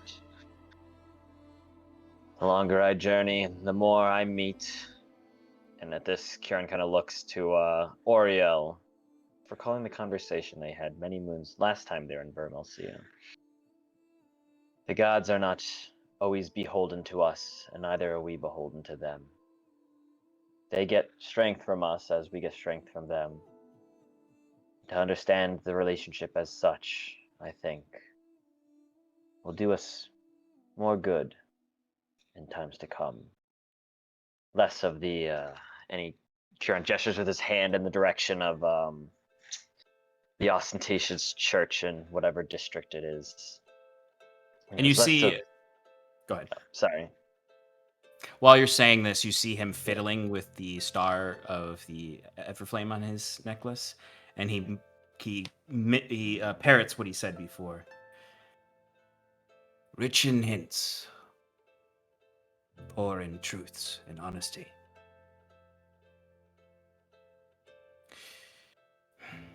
And he looks to Governor Clay as you look to him as well, and Governor Clay is just staring bullets away from this guy. Will not make eye contact with him. So, threats to the north. Threats from the center, the hinterlands. Where else are there threats surrounding my kingdom?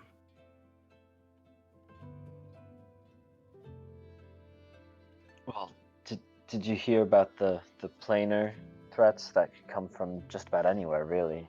I always imagined a giant hole would open in the sky and creatures and such would come pouring through, but... You're not far off, Huron Villivania, if you've read the stories of the rifts of old. And you're saying there's one in the hinterlands. One that the Gwen of old attempted to seal. To mixed results, as you've noticed. Yes. And where does my lands fall into this? My people. Well, being one of the many stronger nations of our continent, you would fall in with the rest of us, fighting to protect against whatever threats come our way. Now, in terms of specifics, we've had some thoughts, but what we need most is our people united. Right now, the lands are fractured with war. The Elysians selfishly hold themselves up behind the Sinvosi peaks. The Wood Elves of Taramran have a truce at the moment with the Quintaki, but their lands have long been destroyed by the humans. The dwarves are a thing, I've been told. It And- depends on the Right. dwarves that you're talking about. You're talking about the dwarves of the east? Well, they are with Oxlin, holding that gate from the other front from the Gwyn Empire. This is where Wiswick comes in and says, "Hi. I have contacts with the dwarves of the north. If is it your Majesty? If the Duke wishes, I could- Lithonius. if hi Lithonius, if you want."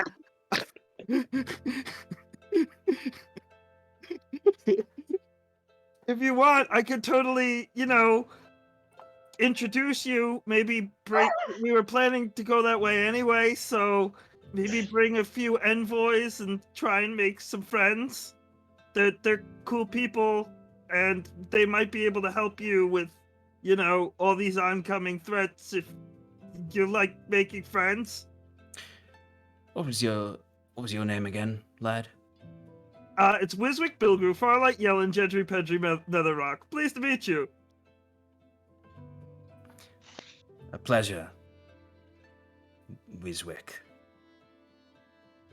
I nod as in No. that's fine. A most valuable gift, these contacts of yours, I'm sure. And I'm sure we will need them before the end, especially if what I'm imagining you are asking of me is to focus these efforts. We'll need more allies. What do you suppose I do with the wolf at my heels, that is Kinsley? He's already breached what can be called rule of war. He's sacked our towns to the north in the dead of winter, when no defenses could truly hold. I'm not even sure how he does it, how his men and women can fight so viciously, even in the deep, dark colds of the long dark. How can we fight against that and your enemies? Sean. Yeah. Is a way back when we went in the basement of Kinsley, and he had a bunch of information of like what they were taking and stuff like that, like potions and stuff like that. With this, I remember it being very similar to a haste potion, but it was like a super person. Yeah, it was like a yeah. Super serum? Is this describing this exactly? Yes. Yes. Yeah. Yeah. Okay. In that case, Timber would step up and be like, well, I might actually have a way you can combat that. We stayed at General Kinsley's estate before the war was initiated, and I did some investigating on the man's estate, and I did Sneaking around. in his basement I found a tonic that was being developed for the war effort, and it makes these people, or the warriors, the army, their army, like superhumans. I've seen one. I could give you the recipe Well, or the ingredients to combat that with your army, if that would be helpful. Or either way, this information is helpful for you. You could find a way or a weakness within it. Yeah, perhaps limit their supply by attacking sources of, you know, the things that you need for the potion. He also maybe I can give some details about the armor that they're using, and I do a minor illusion of like some of the old ancient armor pieces that we saw in Kinsley's estate, and then like make it magically transform into the soldiers that we saw wearing similar armor on the front battle lines, and just like, you know, describe and say, yeah, he's using ancient technology from bygone eras to, you know, strengthen his soldiers with armor of that fact. Perhaps you can exploit that. I'm sure that there's similar pieces probably hidden around your lands. Strong, quick thing that I'm thinking. He said that they're wearing ancient armor. Yeah. Where is it from? That magical wizard. I can't remember his name. I'm so sorry. I've got his name somewhere. Godswin? Godswin, yes. Theranmorph. Actually, no. Okay, that's fine. You would, I was just wondering if I would recognize it, and if not, then You that's would. fine. You would recognize it. It's not, but not from that. This armor is actually older than even your time. You would recognize it though as artifacts that were artifacts when you were, around. Like these were considered old artifacts when you were around. These were found in the north. I guess the Gwyn wouldn't have necessarily done a lot of they wouldn't have done the discovery of this, but you would have heard about it. That in the north, it might explain the rapid growth of Godswin's power, that he may have been messing with these types of things, but it's ancient armor that's from beyond Gwenvalier. It was said to be from Aldalor. Okay.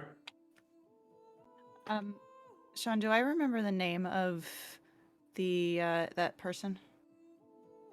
The person serving Kinsley? Kinsley. Mm-hmm. Yeah, that was Hollingsworth. Yeah. Okay. Yeah. I wanted to bring it up, but I didn't know if I remembered the name. Oh, you would definitely remember the name. Okay. All right. Cool. Kind of looking to Kieran and Timber, and then kind of looking at the Duke.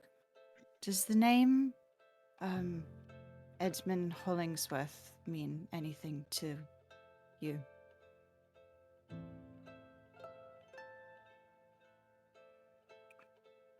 Hollingsworth, from the intelligence that I've discovered, was the one working with Kinsley on that northern sanctum. Yes, and he's this Supposed to have been disgraced, if you believe the propaganda. I do. the armor and the serum that they're describing. Hollingsworth has both. Kinsley has turned him into one of these abominations.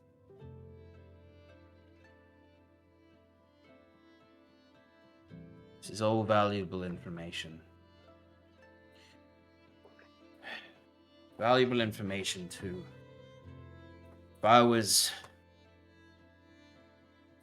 Kinsley, if I was any other lord on this land, I would devour this information to wrought more war.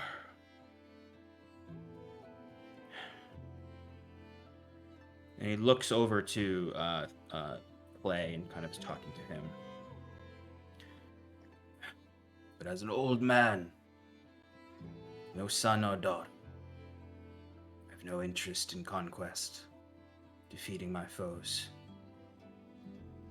or seeing any grand destruction of others. And I have offered a lot of this nation to you. I have offered a lot of my people's blood to you.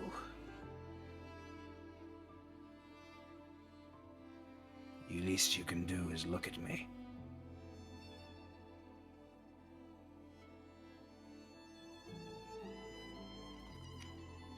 And Oriel is just sort of like sweating a bit.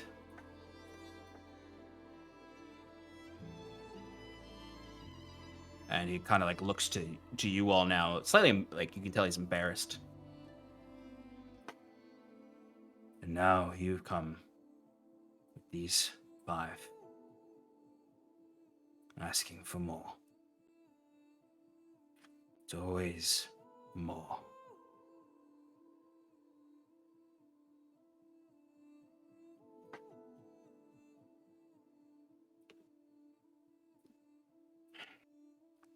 We didn't choose to have this happen. We don't want to have you force more upon your people, worry more.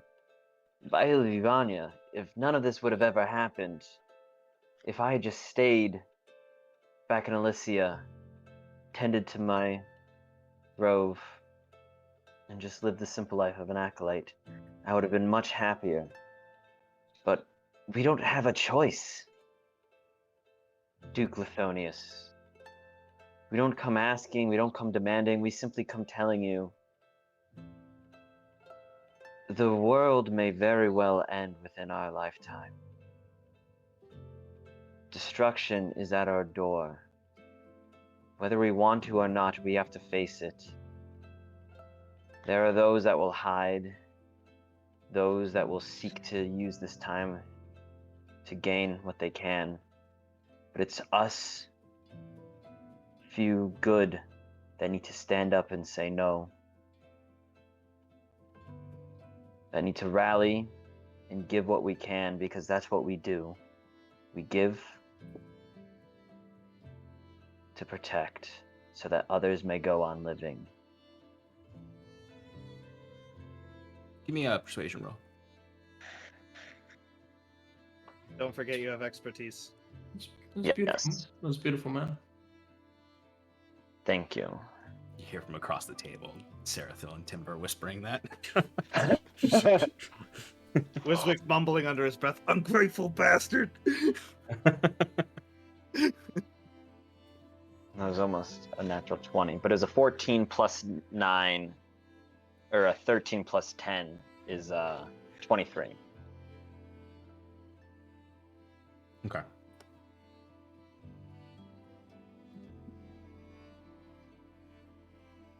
Muthonius,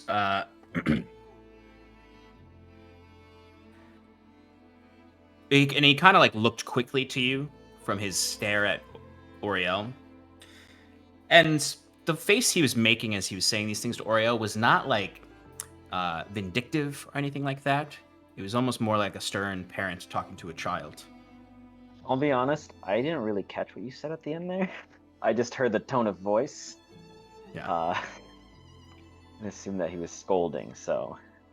Yeah, no. I mean, your response was fair. Okay. For what he said.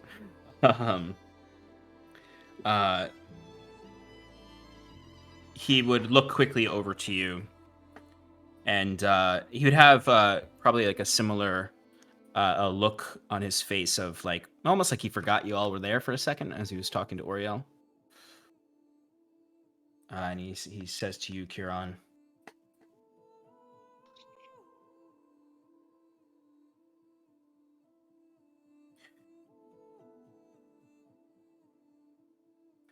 "You speak plainly, shepherd. In a way, I remember others speaking a long time ago. But there's something about this band of very strange individuals. And with the accounts you've brought me, and with what Oriel has said, you're right. But forgive me for being tentative about sending good men and women towards some cause divine, for greater goods, to stop evils. But 18 years ago, my lad, my son, marched with this one through such things.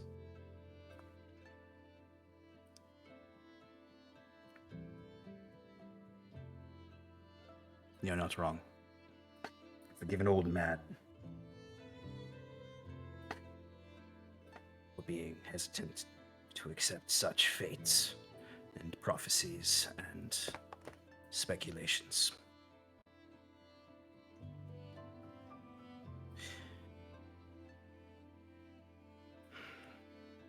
And Oriel would actually, like, now he would look at him.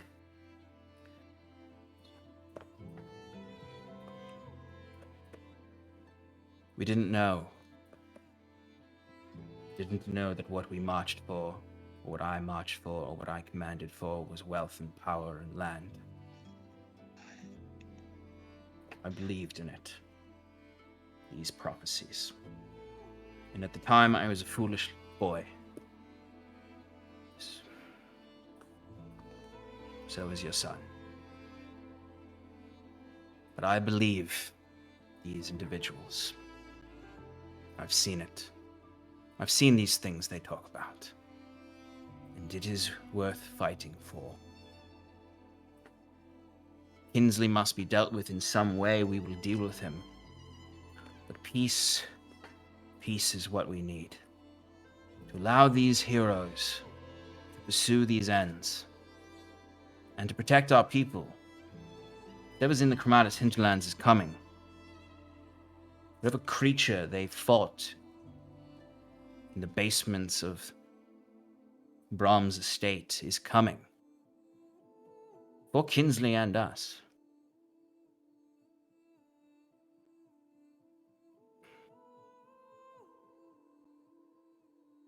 And the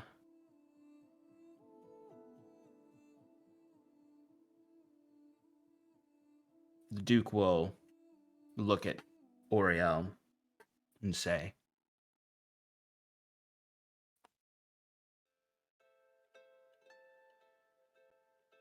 well, there is one way.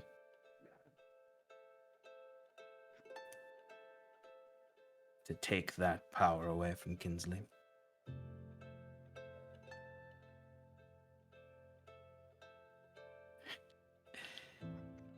Of many ways.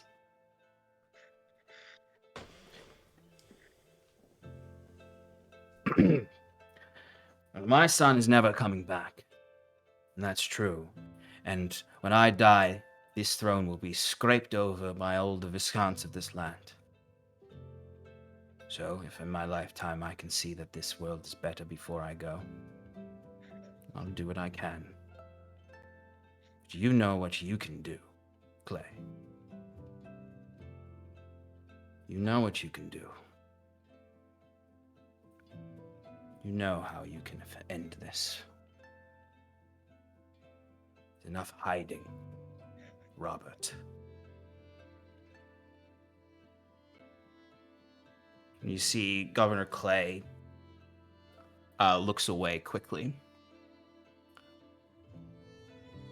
He says,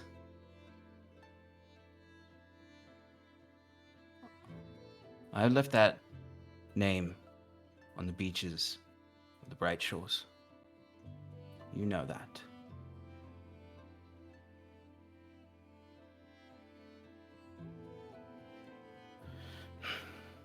And you see the Duke sort of gives kind of a mocking smirk and laugh at that, then looks to all of you.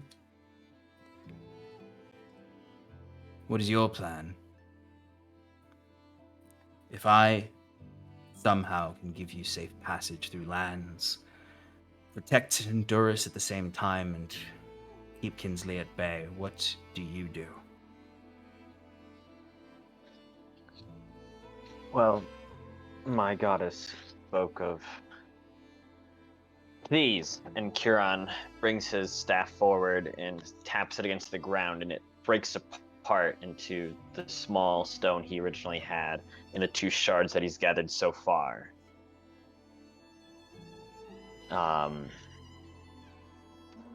She spoke of 3 shards. There's a 4th, the smaller one I already had, but she said that there was 3 more I needed to get to help bring her back to fight against the Pallid King. The final shard lays in Elysia, in the Temple of the Undying Court in Therismore. We plan to head north to get this last shard, and from there we will hopefully have the power to fight back when the Pallid King attacks, or hopefully, potentially, bring the fight to him. But we'll have to see where we're at. The last of these artifacts is in your homeland. Yes. It should be easy to get then. Well, similar to how there are those within the kingdoms that see Zendariel in different lights, the Gwen in their image of it's blood and water, right? Mm-hmm. Of being of the blood and of the water, and the more zealot worship that you see in Untduras and Oxlin. There are those in Elysia that have different beliefs. And currently, my beliefs that I've spoken with my goddess and have this mission from her go against, well, our spiritual figurehead, Queen Ayla. And I have it on good authority that I have been branded a heretic in my homeland.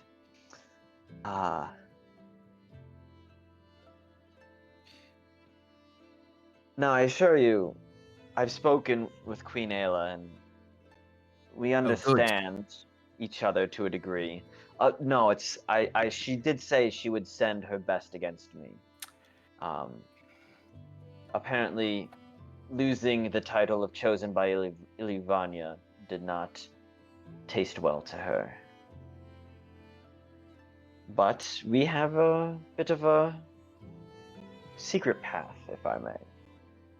Our friend here, and Kieran taps Wiswick on the back, has a way through the Underdark that we hope to utilize, sneaking underneath the Undying Queen's gaze to come right smack dab in the middle of my lens. So you'll need to infiltrate the throne and fortress of your own leader. One of our leaders, the spiritual, the religious. Sorry, leader, I'm yes. not as well read on Elysian culture. All I know is I figured you'd be welcomed back in celebration with such artifacts.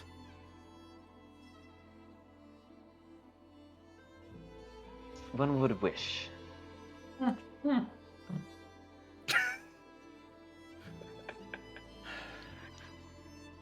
So, that's in not- that sense, we have Kinsley to the north, a rift to a forgotten plain in the heart of my kingdom, an undying queen. Well, if I may, the Undying Queen shall be none of your concern. If all goes smoothly, we may simply see a transfer of power, in which case you'll have a strong ally to the north. And I do like the sound of that.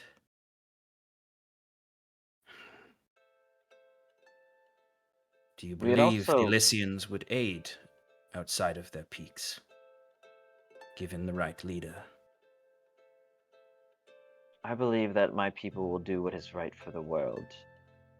We've failed before, and we lost our goddess because of it. I don't think we're ready to fail so dearly again.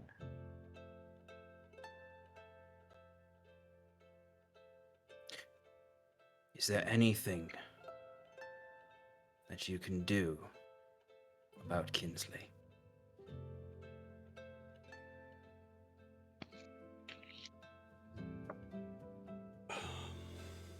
Kieran looks to the others like, come on guys, help me out. Well, it's kind of difficult to manage a threat that we don't have information about. If you could perhaps use a spy network or something to give us a little more information about his whereabouts. What I know about Kinsley is that he resides and stays in Cardolan and is not left, from what our spies can tell. The propaganda that litters the streets of those cities is strong. It's iron. The people, under the guise of Henry's rule, Kinsley garners legitimacy in his war. If you are willing to help us, I may have a method to slowly but surely insert a faction into the Cardolan area. I have friends up there that have been that aren't too swayed by the general's, propaganda and have set up a somewhat a secretive base to fuel my researches along my travels. And perhaps you could store some soldiers there in some sort of attempt on of a raid of the city. I don't know how much support that would provide. It's not meant to hold soldiers, but it could be a useful resource. If you're willing to share these things with our own wizards. I believe so. I don't think that'll be a problem. I would have to talk to my friends there to just make sure everything is ready, but we have common goals, and you seem like you're trying to do the right thing, so I think we could work something out.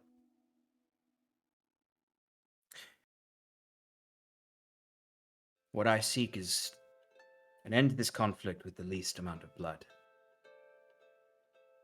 If we're to bend the very fabric of our reality, we'll need people to be strong. Well, tell me this, good sir. If we were to successfully take Kinsley out of the picture, what would you do next? Would you be able to end the war with that sort of swing of power? It is uncertain what kind of landscape. He seems to almost scoff at the word politically would exist within Oxlin. I have spies currently, as my advisors tell me, testing the waters of resistance, dissent. How loyal are the people to Kinsley's cause?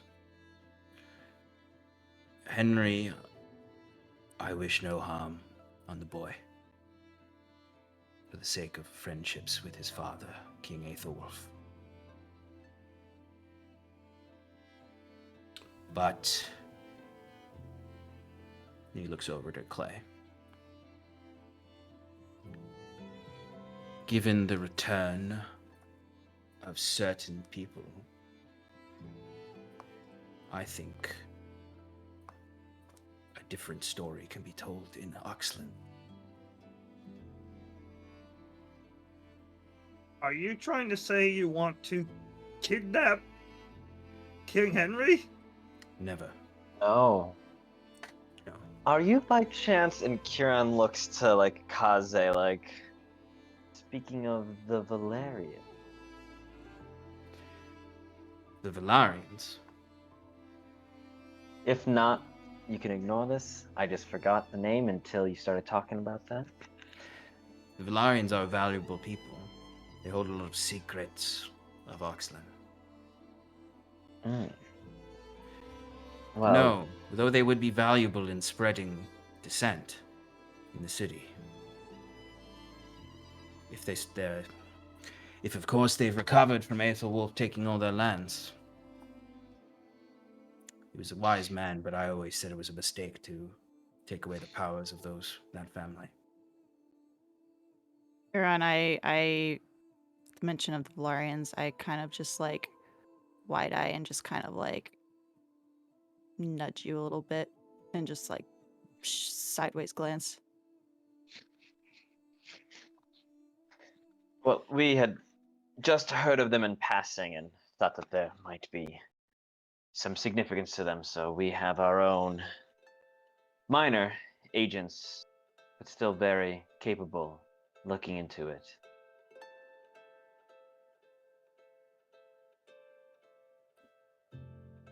No. What I'm talking about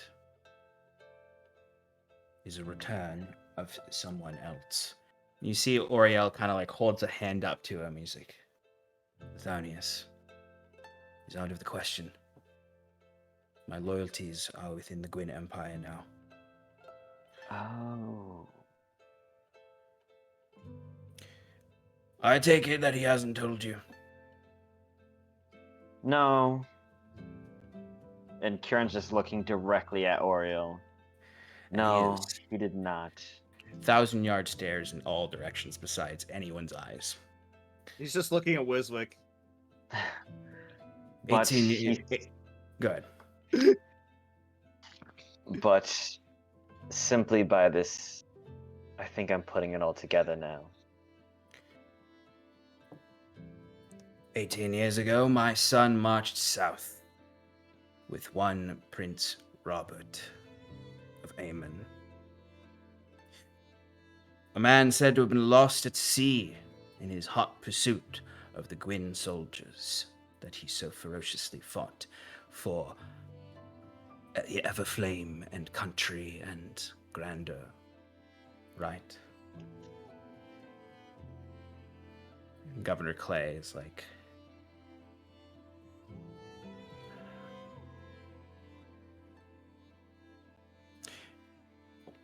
we didn't realize we were fighting for wealth, like I said. And I have left that right behind me for a different future. What would it be to Kinsley's authority if the rightful heir to the throne of Oxlin marched into the city to take that throne, and whose little brother might not be so swept up in the webs of such a vicious zealot?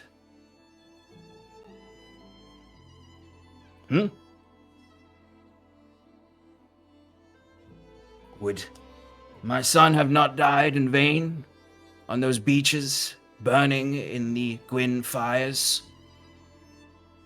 Or the countless men and women who are still buried in those sands beneath Gwyn cities? For your father's conquest. Like I said, I am not a conqueror. I'm an old man with no son or daughter to take his throne. I have nothing to lose at all. And where to help these 5? Perhaps you should look to your own duty.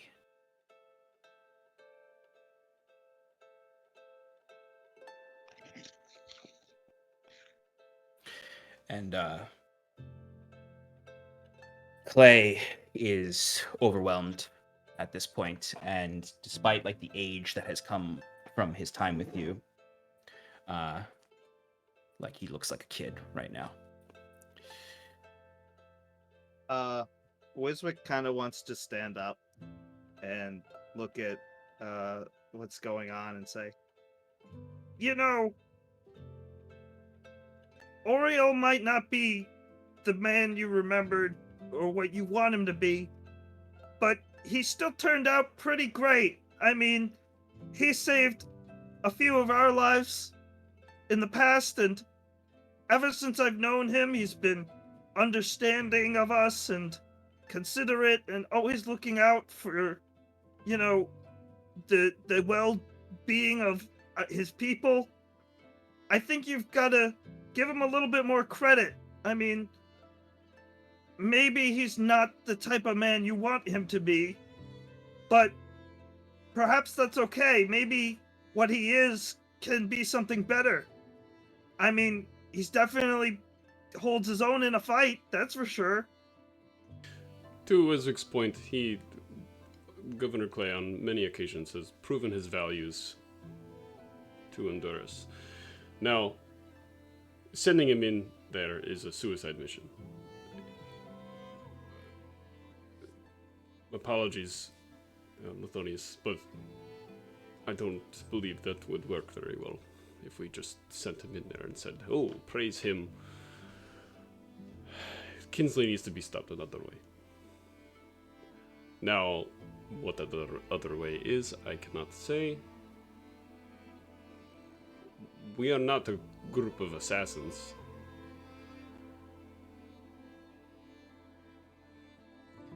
But What was we told us that?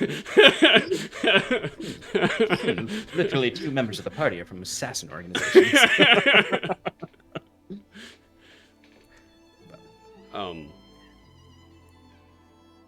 Kinsley,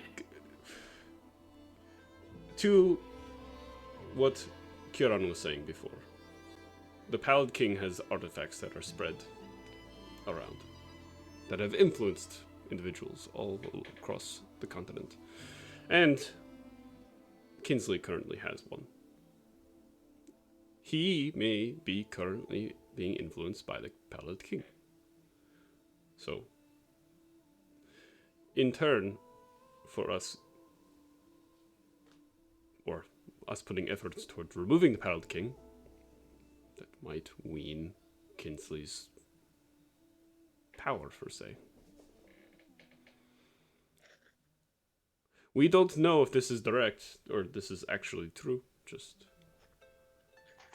a thought. He is in possession of a Pallid mask. Oriel would compose himself there, and he'd say, Lithonius, Timber is right. Not just in the sense that Kinsley is compromised with these forces these heroes fight with, but like he said, if I march into those streets and declare myself king, it's asking for a civil war. It's asking for blood in the streets. No, Kinsley must be exposed. The people must see him for what he is. A zealot who machinated war for the sake of power.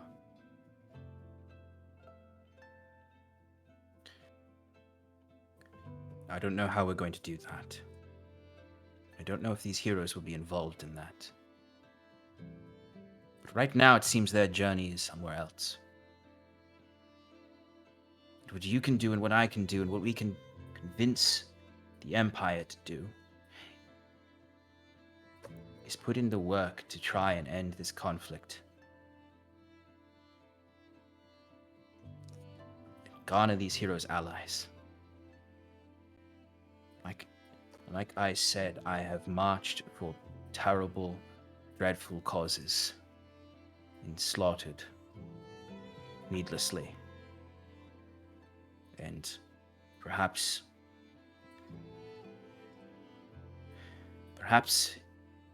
my survival of such gaudy conflict. Gods aren't done with me.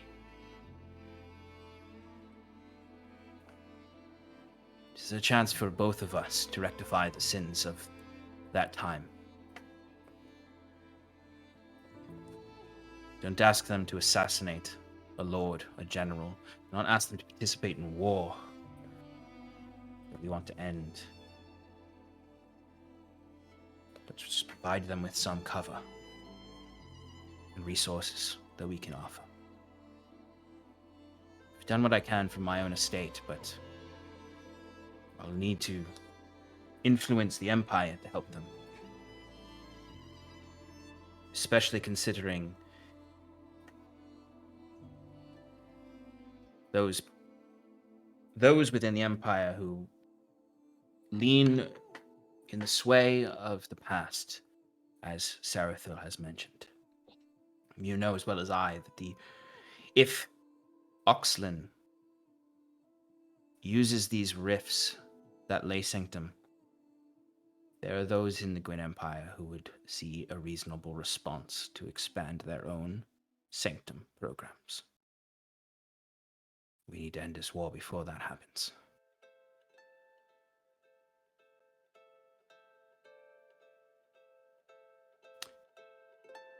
You see Lithonius looks to Timber, looks to Clay, looks to all of you.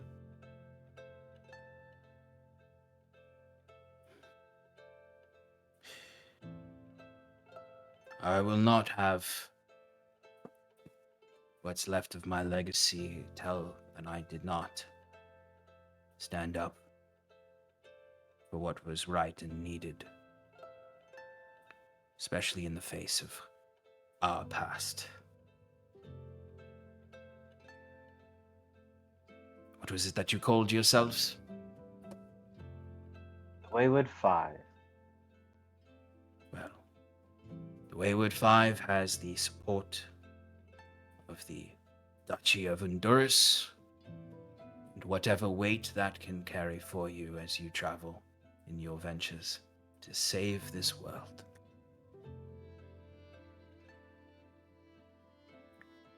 In exchange for all information that you can give us about Kinsley, so that we may deal with that threat, will you deal with the greater threat?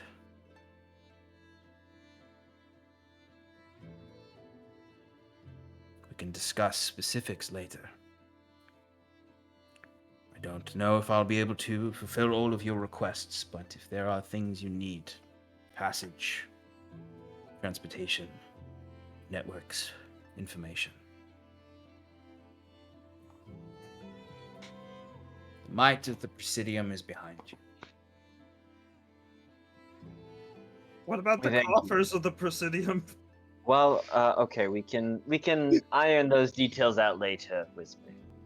Duke Lithonius, we thank you for your time and for your open mind.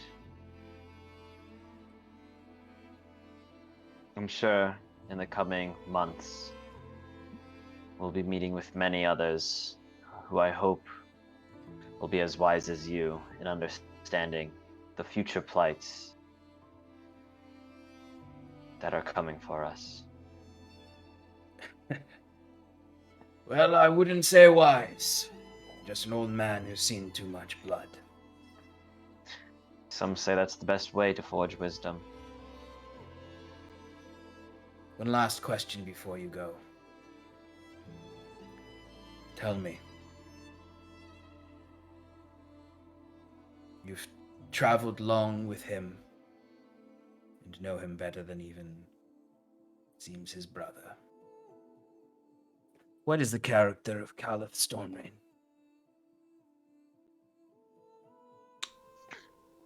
Caliph. Well, I think we can all say we've never found a more honorable man. More dedicated. Brave. Trustworthy. Sarathil knows him best. That's so, Sarathil. Tell me your opinions. He looked very peaceful when he was asleep.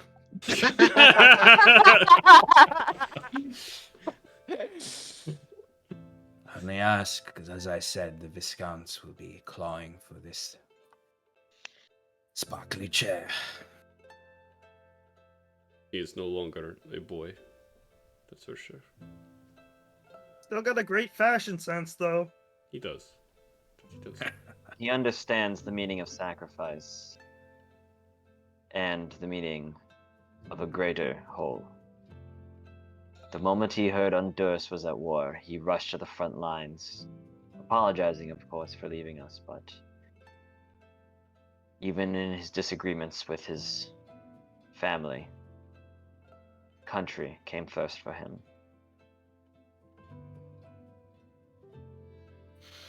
I knew of another hard-headed young lad who did the same. Thank you. We will talk soon about your requests and what we can do and exchanging information. One more thing, sir. Have you heard of a man named Arlen? I believe he was from a coloring district, something like that. Master Arlen. He's a very brave man, a very talented swordsman. He used to train, my son a bit.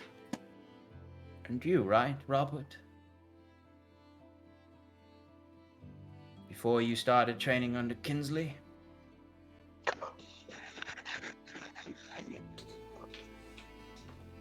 Wiswick's like completely phased out from what he was just saying about like he understands the implications, but he tries to put on a straight face and says, Ask Master Arlen about Cal's character. He'll be able to tell you the truth. Yes, I believe the last I looked, he lived on Blue Street in the Blythe. Right, but I'll see to Caliph that. grew up when he left Untduras. He was merely a boy when he was here. And hopefully the road gave him a greater lesson than the foolish contest did. Which Oh, he that threw, by the way. contest?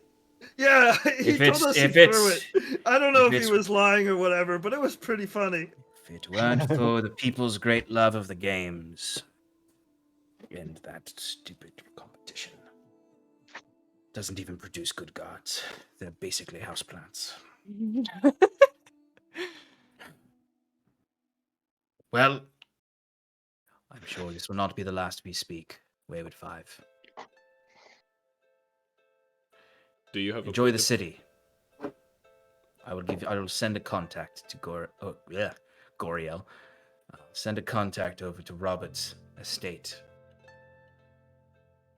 You can communicate with them and they'll send messages directly to me. But feel free. And he'll look at you, Kieran. I've heard from a few that you're quite liberal with your magical communications. I'll be sure to keep in touch, Duke Lithonius, about our goings on, and I hope to hear only good news on your front as well in the coming days, months, weeks, whatever. If you need to send us anything, like if you need to get in touch with us and Kieran's indisposed or whatever, there's a guy named Raphael. He's got a wormhole in the sock. and I show him my end of it. Oh, good for Raphael! Oh, you know him? Oh, he's a good man. Apprentice to Maximilian himself. Yeah, a little stingy with that spell book.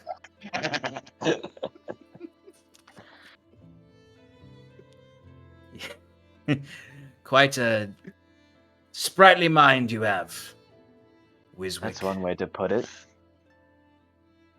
To see the world through your eyes. Well, Wayward Five, I believe this was a fruitous meeting. The difficult work is ahead. I'll try to stay alive until the end.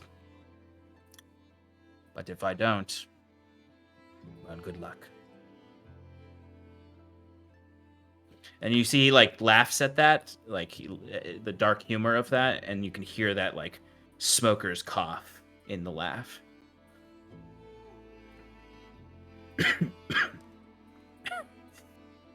Well, I'll ask you to take your leave now, Robert, if you would stay behind. And Oriel would nod to him and say, I will catch up with you all later, back at the manor. I'm sure you have questions. As Kieran stands to leave and he walks past him, he like taps him on the back and leans down and goes, "We'll see you back at the estate, Robert."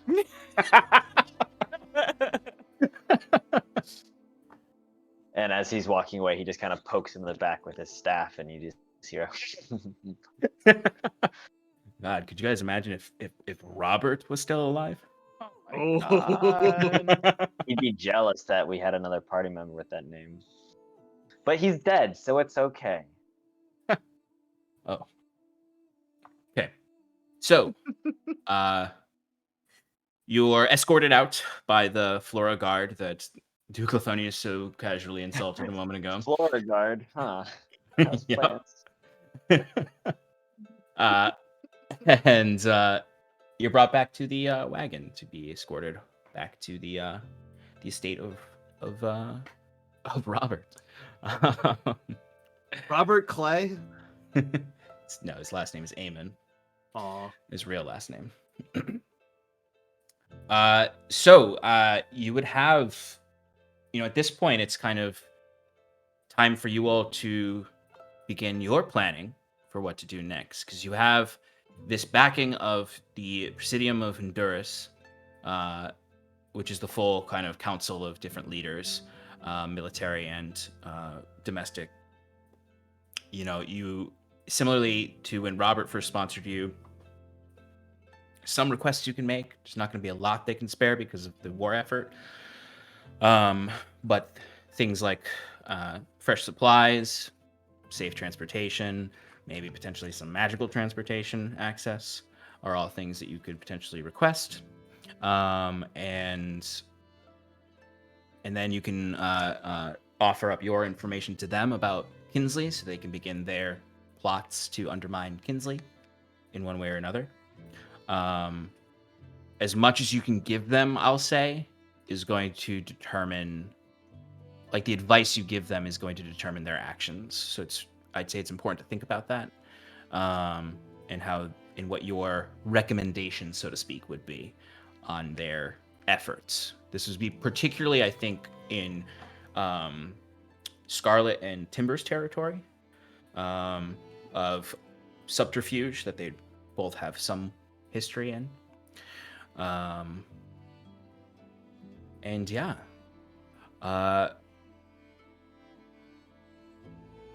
If there's any, you guys are, at this point, you'd be back at the estate. It's still fairly early in this day. It's probably around 3 o'clock or so. Is there anything in particular you'd want to do for the rest of the day? Wiswick has a few things, so okay. I don't know if anybody else wanted to. I got one thing. Actually, I got two things, I guess, but... Yeah, so it's pretty much like you're probably not going to get much contact with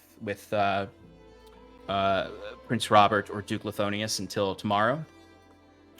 So this is kind of a free day to do other things. So what would you like to do? Go ahead, Timber.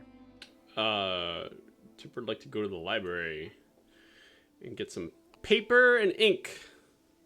Paper and ink. By the way, Timber, I'll have more details for you next session, but the magic item that you got from... you did find a magic item. I did promise you a magic item from Brahm's estate. And you do find... you get this... you find... the thing that you found was essentially kind of a diadem, similar to Kieran's Diadem of Intellect. Not too sure what its purposes are. You need to do some identifying with it, but it's the only thing besides the other artifact you got. It's the only thing that you were able to swipe. But yeah, just so you know. Okay. Paper and ink. Yeah, Timber would give that to the nearest wizard to identify. So maybe Sarathil. Just here you go. Hey, can you? The nearest wizard. The nearest, most convenient, close by wizard. Yeah. Thanks. No, Timber is going to go to the library and write his brother a long letter of updating him on everything that is. He also wants and then at the end of it, after proposing everything about, he knows Timber's been updating him on goings on of everything, but where they're going next, what they plan on doing, and where they need to focus their resources. And he's going to request for his brother to send folks from the Way of the Dawn to infiltrate and gather more information and spread rumors about General Kinsley. Okay. Also to inquire about if his sister is able to just take care of it. So, particularly updating him on your whereabouts and your direction, asking for help from the Way of the Dawn to spread rumors and garner information regarding Kinsley, Mm-hmm. and then see if your sister can lead up that operation, essentially. Yes, see what she's capable of doing. Okay. All right, and you're writing that now and then sending it in through your pocket? Yep. Cool. So I imagine you probably take the afternoon, most of the rest of the day to do that. Yep. Okay. Wiswick, what would you like to do? So first thing, Wiswick's gonna send a sending to Kalra and just ask details, just a short message saying that we got in touch with the Duke and we want to try it. If I offered her services and if she'd be willing to assist us in a matter of either, sending soldiers through or informants through our teleportation portal and allowing them access to it. Well, they can certainly get them into Oxlin. We have the estate, but I'm afraid that I don't reside there anymore. I have transitioned fully to the layer that we found. Hmm. If you scry on me, I can show you the coordinates for the teleportation circle. Yeah, that would be great. I do so. Okay. So when you scry on Kaura, you can see she is walking through those halls that you and Scarlet found the arcane core in. Mm-hmm. And you can see surrounding her are those like golden constructs you all fought in there.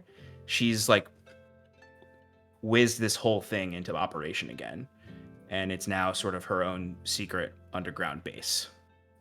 And you can see through a room that she had gone through, that she had been studying when you guys left her there. She's now like cleared away the rock and rubble and restored an ancient teleportation circle that was there. I let her know that I want to try and keep her safe and our research safe. So if I can avoid revealing her base, I shall. I'll give them the other portal. But, if things get like dangerous or if their lives at stake, I might have to resort to, allowing them to use it as a hideout. And she would tell you, Wiswick Netherrock, this is a respite for you as well and your party. If you need safe harbor within Oxlin, this place is only a couple days' journey from Gristrom.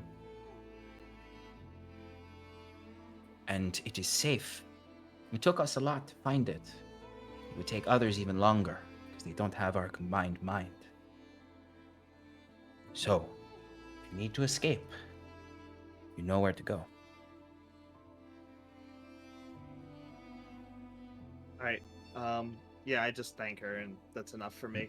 I spend the rest of the couple days keeping or like basically informing my golem what's been going on.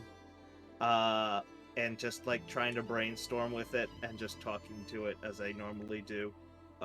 Maybe going back to work with it, but I find that like the golem, as I begin to work, I stop focusing more on the work and like modifying the golem the way I used to with my magics to get work done faster. And like it becomes more about me talking to the golem and I get distracted and maybe whoever's hiring me gets a little frustrated at the speed I'm working. But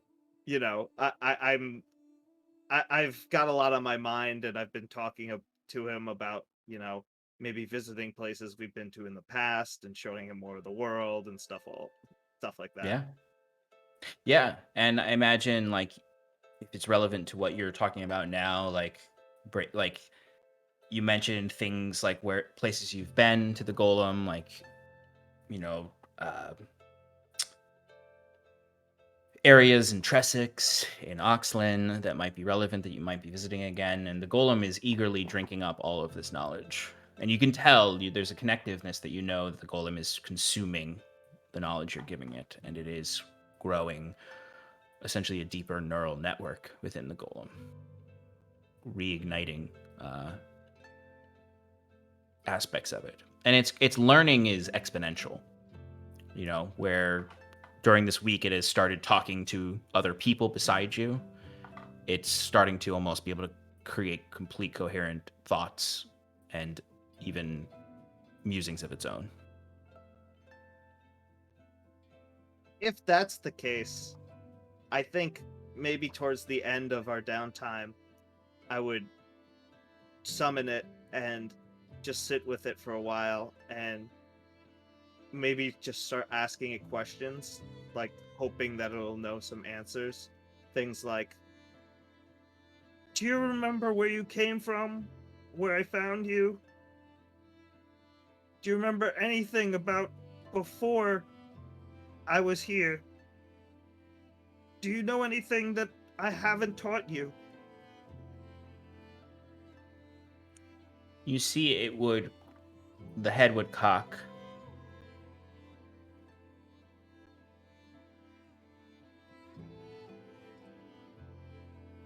And it would look particularly confused before cocking its head again and going, Before Wiswick, Bilgru, Farlight, Yellen, Jedri, Pedri, Nether Rock. Before Kalra. Before meh. and you see it looks like it's thinking really hard. And it almost like, the best way to put it is it kind of short circuits, and the light on it kind of flickers, like it's straining itself too hard. And then it kind of shuts down for a second.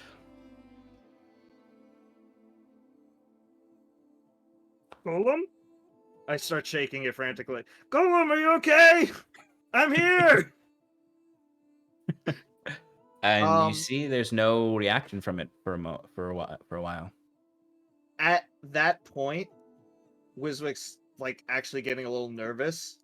So he's going to cast his largest level spell slot, the 7th level spell, casting the same spell he uses to activate the golem, but at like a higher level, as a point of just like trying to bring his friend back, like kind of just worried for its safety and like thinking that he might have fucked something up. Yeah, absolutely. And as you channel your magic, both your innate Sphere of Neblin magic and the magic you've learned into the golem, you can see the amber shard, the arcane core, lights up brilliantly. And you can see the light it's cascading is beyond just sort of a scintillating warmth coming out that you're used to. It is this pattern that is interweaving the room all around. And you can notice emanating from the core in this pattern that scintillates the room are Svirfneblin runes. And you can kind of see some Svirfneblin runes growing and glowing off of the arcane core before the golem kind of sits up.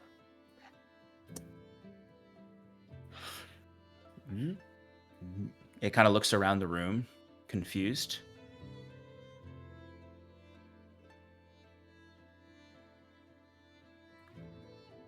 Where Buddy. am I? Buddy, are you okay? I'm so sorry. Do you know? Can you see me? Or are you? Can you move your hands? How many fingers am I holding up? How I'm many? holding up How many?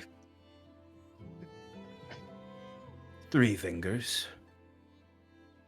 Good. That's good. I was holding up three fingers for podcast listeners. And then you see it kind of like like out of its eyes in the core shoots out like a light that is the same color that just seems to scan the room. Ooh. And then it kind of like stands up and starts walking around the room. And then it comes up to you and it holds its finger out to you, like it has done to shake people's hands.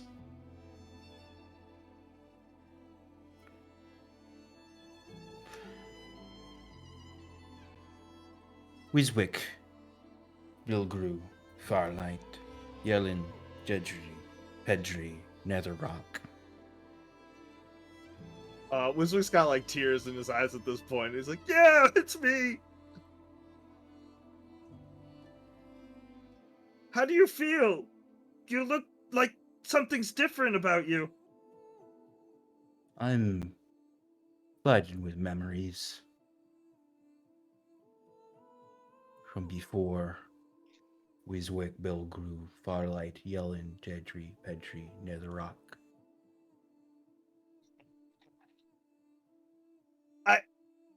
Awesome!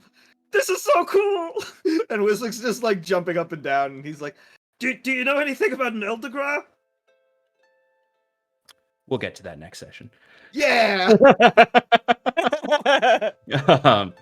But before we do that, before kind of like we end, is there anything else anyone would like to do on this evening? Scarlet. I would, when we get back, I would kind of like just check in with everybody to see if anybody needs like an extra set of hands for something. And then after that, I would go back to my room and close the door and just kind of like sit against the door. And even though I was making a big deal of not wanting to deal with Thatcher and not wanting to think about him, not wanting anything to do with him, he's the only person I'm thinking about right now. And it's gonna sound really cheesy, but like through twin telepathy, I'm kind of like, I'm almost like urging him to cast Dream so that I can talk to him. Just putting those vibes out into the universe. The ether. The ether. Okay. Sir. Sorry. It's all right, Kieran. Anything else anyone would like to do on this evening? I have 3 sendings I've been scribbling out. Excellent. This is the time for them. This is the housekeeping half hour at the end of the session. Yes, exactly. All right. So first one is to our friend Elspeth, who I meant to send a message to a while ago. My bad. So it just starts with a simple, "Greetings, Elspeth. I meant to contact you sooner, but I recently sent Wiswick's sister in your direction. If you could please look out for a wandering Snefneblin." Oh, Wiswick's got a sister? Well, did you send... Where did you send her? Specifically. To Taram Ron. Specifically? Yep. Well, I sent her in the direction of the Home for the Wayward Five. Oh, okay. I just needed a general direction that I can find her in. Do you know what her name is? Sorry. Something long and convoluted. I feel like it rhymes with Wiswick. Her last name's Netherrock. Netherrock. Okay. Well, Taramron and I found you all. I'm sure we can find her.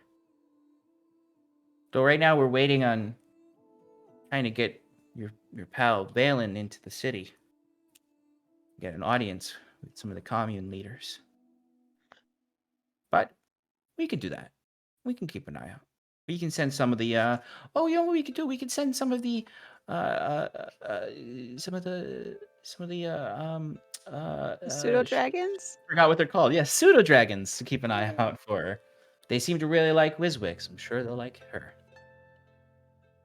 Fantastic. Thank you, Elspeth.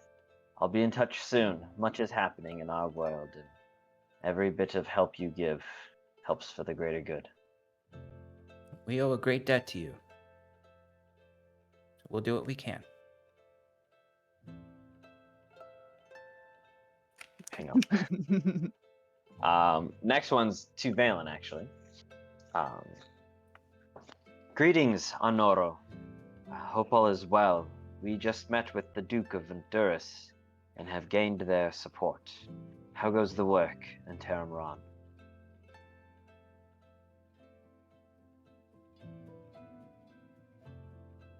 Greetings, Dather. I am in a camp outside of the main heart of Taramran. Elspeth and Taramran are speaking on my behalf soon with the leadership of the communes here. I hope that's the threat of the end of the world, and my part in helping stop it will maybe gain me a little bit of leverage with my people, but as I'm sure you're very familiar with, it is difficult dealing with leaders. But I had hoped that perhaps we'd be reunited soon to share in what has happened so far.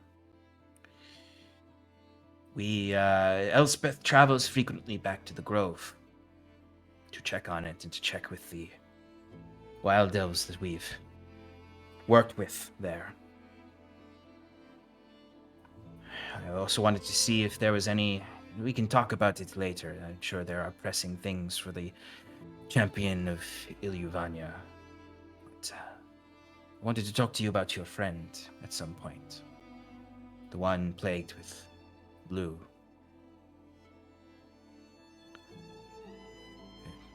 Compare notes on what you've discovered about it.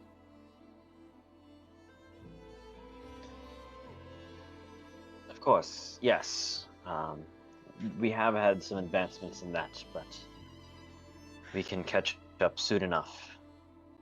We will be making our way north, though via the Underdark into Elysia. But if possible, we can stop by to speak with you. Look forward to it. Be safe, my friend. And you. Alright, and the last sending, had to go into the old notes, is to Talio Ling Wisloke, Kieran's best friend. Ah. You give me that name again? Yep, Talio, Talyo, Talio, Ling, Wiloce. Willoke. Willoke. Just want everyone to know that I'm typing this in the enemy section on the note D&D Beyond. Yes, your best friend who is a member of the Veiled Wardens, correct? Yes. Yep. So Kieran sends the sending plus. My friend, it has been too long, and I hope you are well. Much has transpired, which would take me too long to tell. But what I must tell you is this. Queen Ayla, the Undying, does not have our people's best interests at heart. I know I've been branded a heretic from sending to Alakisse, but I know I have only learned more about our world than Ayla would like. I shall be returning soon. And I would just like to know I will have a friend when I arrive.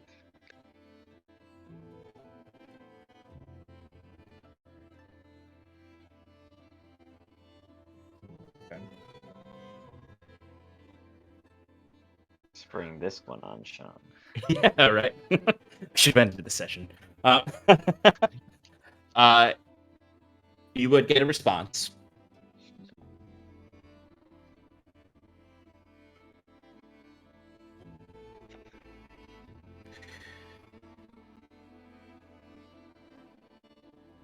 I've awoken as if I thought from a dream to hear your voice again.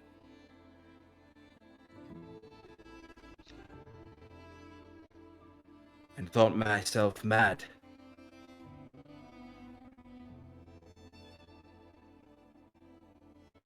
The Protectorate has visited me many times to implore with me your crimes and heresy. And I've been taken off of certain tasks for my friendship with you. And I begged it wasn't true.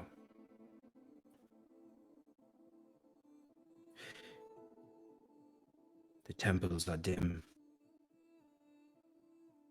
and they miss their lantern lighters, and the shepherds grow weak.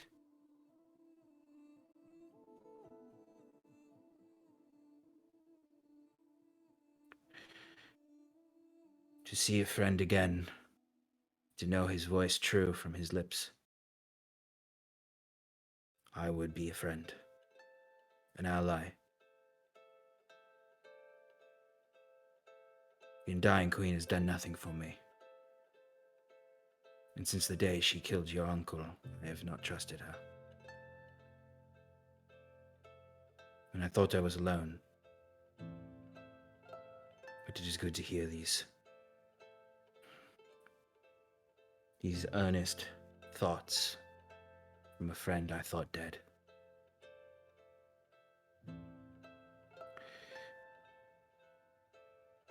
It's a Gelain Ithil to hear from you. Which means a gift of the moon. What was that? It means a gift from the moon Ah. to hear from you. And he ends it there. Well, friend, expect to hear from me again. When I'm closer, I shall let you know. Until then, keep safe. And forget we ever spoke, for your own well-being. I'm sorry our friendship has put you in such a position. Crescent Heart guide you. Until then, Crescent Heart guide you.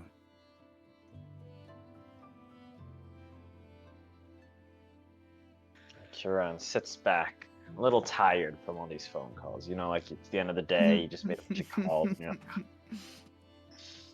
And he just enters a meditative trance to center himself for the things to come. Yeah. Okay. And with that, the day comes to somewhat of an end, as you all find some rest as you must to prepare for the days to come, months, weeks, however long it takes to save the world. Yay!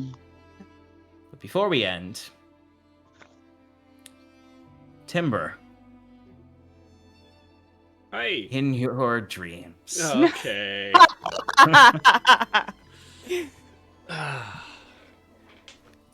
We're not going to get into it tonight. We'll save it for the start of next session. But you awake from this dream to that same room Thatcher was in before. Pile of bodies burning has cindered out into a pile of lumpy, rancid ash. He's somewhat trashed the place. Ripped down a lot of banners, painted on the walls. He's now just sort of lounging in the chair. As you can see, the head of the Crimson King still in front of him. All well lit. A lot less drama in this encounter. as you are just you don't wake up randomly in the middle of the room. You're already seated when you wake up in this dream, in front of him, and you can see he's just sort of legs over the armrest of the chair. You know, the top buttons are unbuttoned on his tunic, sleeves rolled up again. He's washed his hands; they're not bloody anymore, but there's still blood on his shirt. And he's just eating out of a wooden bowl. He's eating like the same gruel that Wiswick saw Scarlet eating. And just he takes a bite of it and just sort of, and looks to you and goes, hi. Hey, you said that, never mind. You broke our agreement, but it's fine. I kind of expected that from you. You're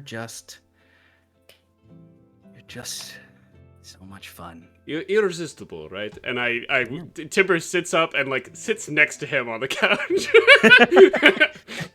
And you see he takes another bite of this gruel and he's like, you'd think you become the strongest Assassin's Guild on the continent. More than a little bit of gruel. Is that all they have to eat? That's all I could find. This is a dream, though, so you can make up what you want, so why are you making more gruel? If I was making the dream for you, I would not give you gruel. Real quick point. What does Kaze look like in this dream? Is he man, hybrid? That's a good point, actually. Yeah. I imagine Thatcher would make no modifications to Kaze. He would just bring him into the dream, so he'd be in hybrid form. Thank you. Thatcher kind of, as you say that, Thatcher sort of looks at the gruel and looks back at you and says,